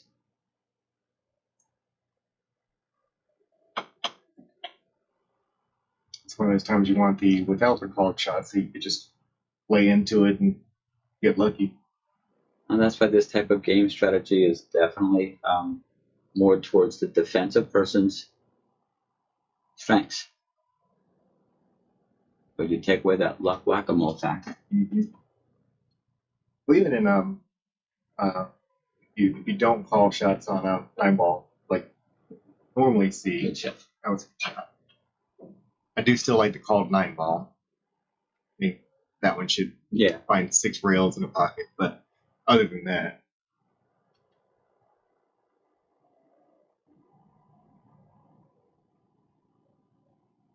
Let's do stop it there. It's got a natural set. Set 2 rails or pull it back? 2 rails? I myself, I would just pull it back.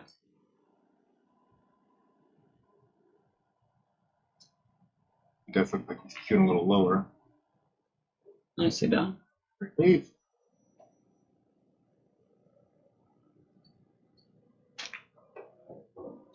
Hey, Mike Burke getting the hill first.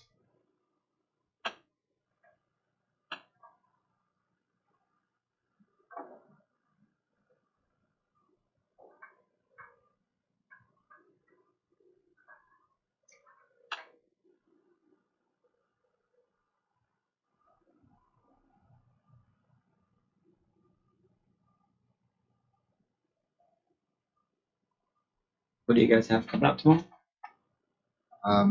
So having on Dale Stanley, Mubarak, Marvin, anybody else that wants to join, they have started doing a ring game on Saturdays. Have we started? Yeah. Well, for the last 2, and planning on this next one. So figured we'd try it out for a little bit and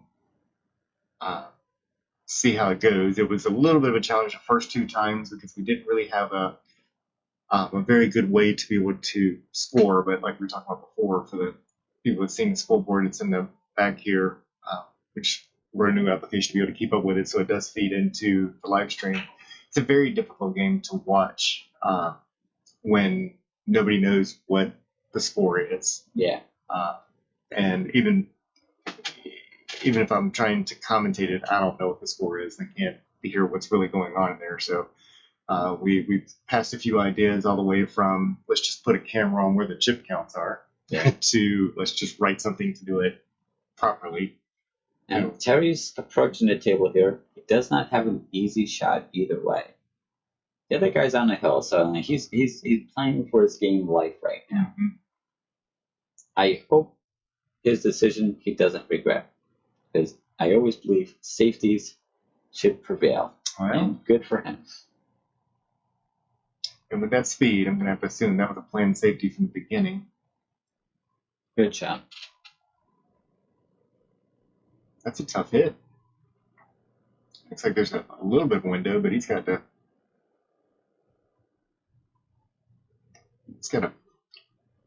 little bit of left over here on it to get that to come through there.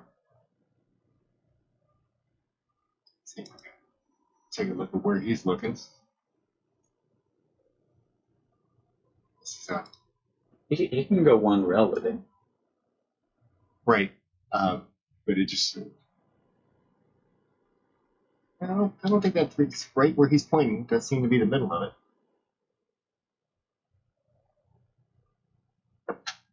Have a watch.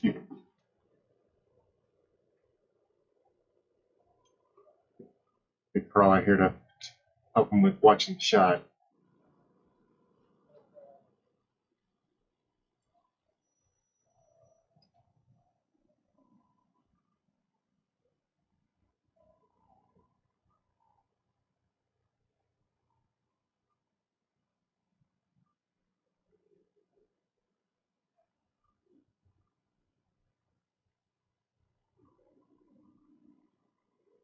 See if we can put a good angle on it over here to watch it as well.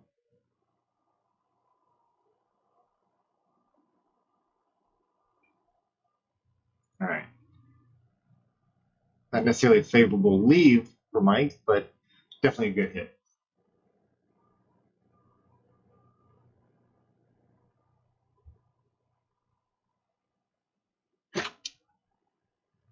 Okay. Excellent job, Carl. Ooh. Don't you love it when you're watching a shot and it's not close? Well, I appreciate the fact that he was watching so that he was keeping the integrity of the game. But you know, when you're playing against somebody and you know you're both much better than average shots, you really don't ever need to have somebody watch a hit if you have integrity for the game. Mm-hmm. But again, these guys don't really know each other, so I appreciate the fact that he just didn't want her to feel like that he was going to be shafted if it was a really close shot. So I appreciate that.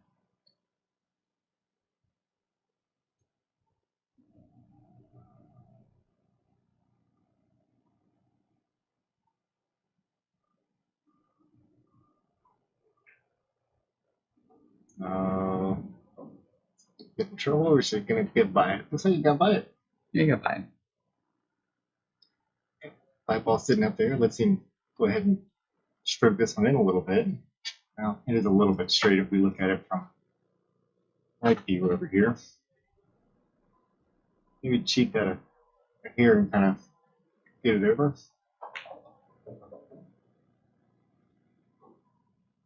I want to touch more top on that one just to make sure it stayed off that rail. If he makes that 5, like you should get shape on that 6 as well, but it's also a matter of his speed. If he doesn't follow it, if he follows it, he's pushing it much further away. Just go pocket speed, maybe a little firmer than pocket speed, a little bit of bottom right, bring the cue ball right back to the center of the table, maybe half a dozen diamond up above the side pockets. He'll be in great shape. Now, were you thinking the bottom right corner? Yes. See, he hit that really hard and got good angle on the 6. Mm-hmm. I would have opted to hit it a little bit softer, but Harry right now, he's fighting for his life on this, so he's got a little bit of stress with it. Mm-hmm. Shake it off and make the shot. Stop shot here is perfect. Oh, that would definitely be a good way to do it. Just jumping too much. So this is going to come off that 6 ball pretty hot. He decides to try to cut it.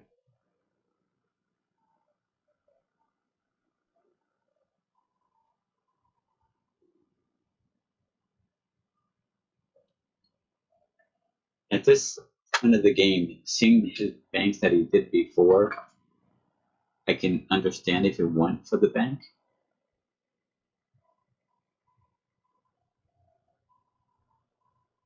It looks like he's still running for the cut. Maybe a good shot. Well, still at the table. Still at the table. This is a natural set on the 8. If he takes it to the top right corner, splits out to the rail, makes the 8 ball straight in, follow him for the 9.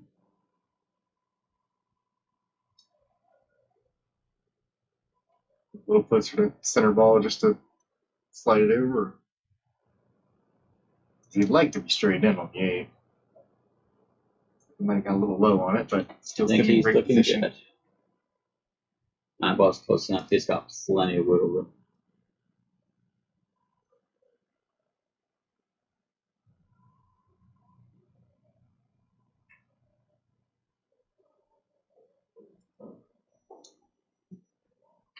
This may be it.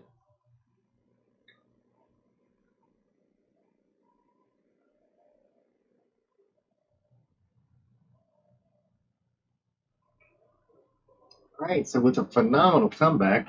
11 games straight. Some really good sports out here, and we've got a 15. You probably won't see the score change. You usually forget to change it on the very last one, but so with a final score of 15-11, when Burke pulls this one out. So that really was one hell of a comeback. So congratulations to both of those. And special thanks to Carl Marks, our licensee for local Hillsborough County Tap, for joining us. Thanks for having me, guys, and hope I'll be invited back again. But I know I didn't talk very much, and I didn't make the rude comments most people thought I would. But I gotta get used to being recorded. But thanks, guys. I appreciate it.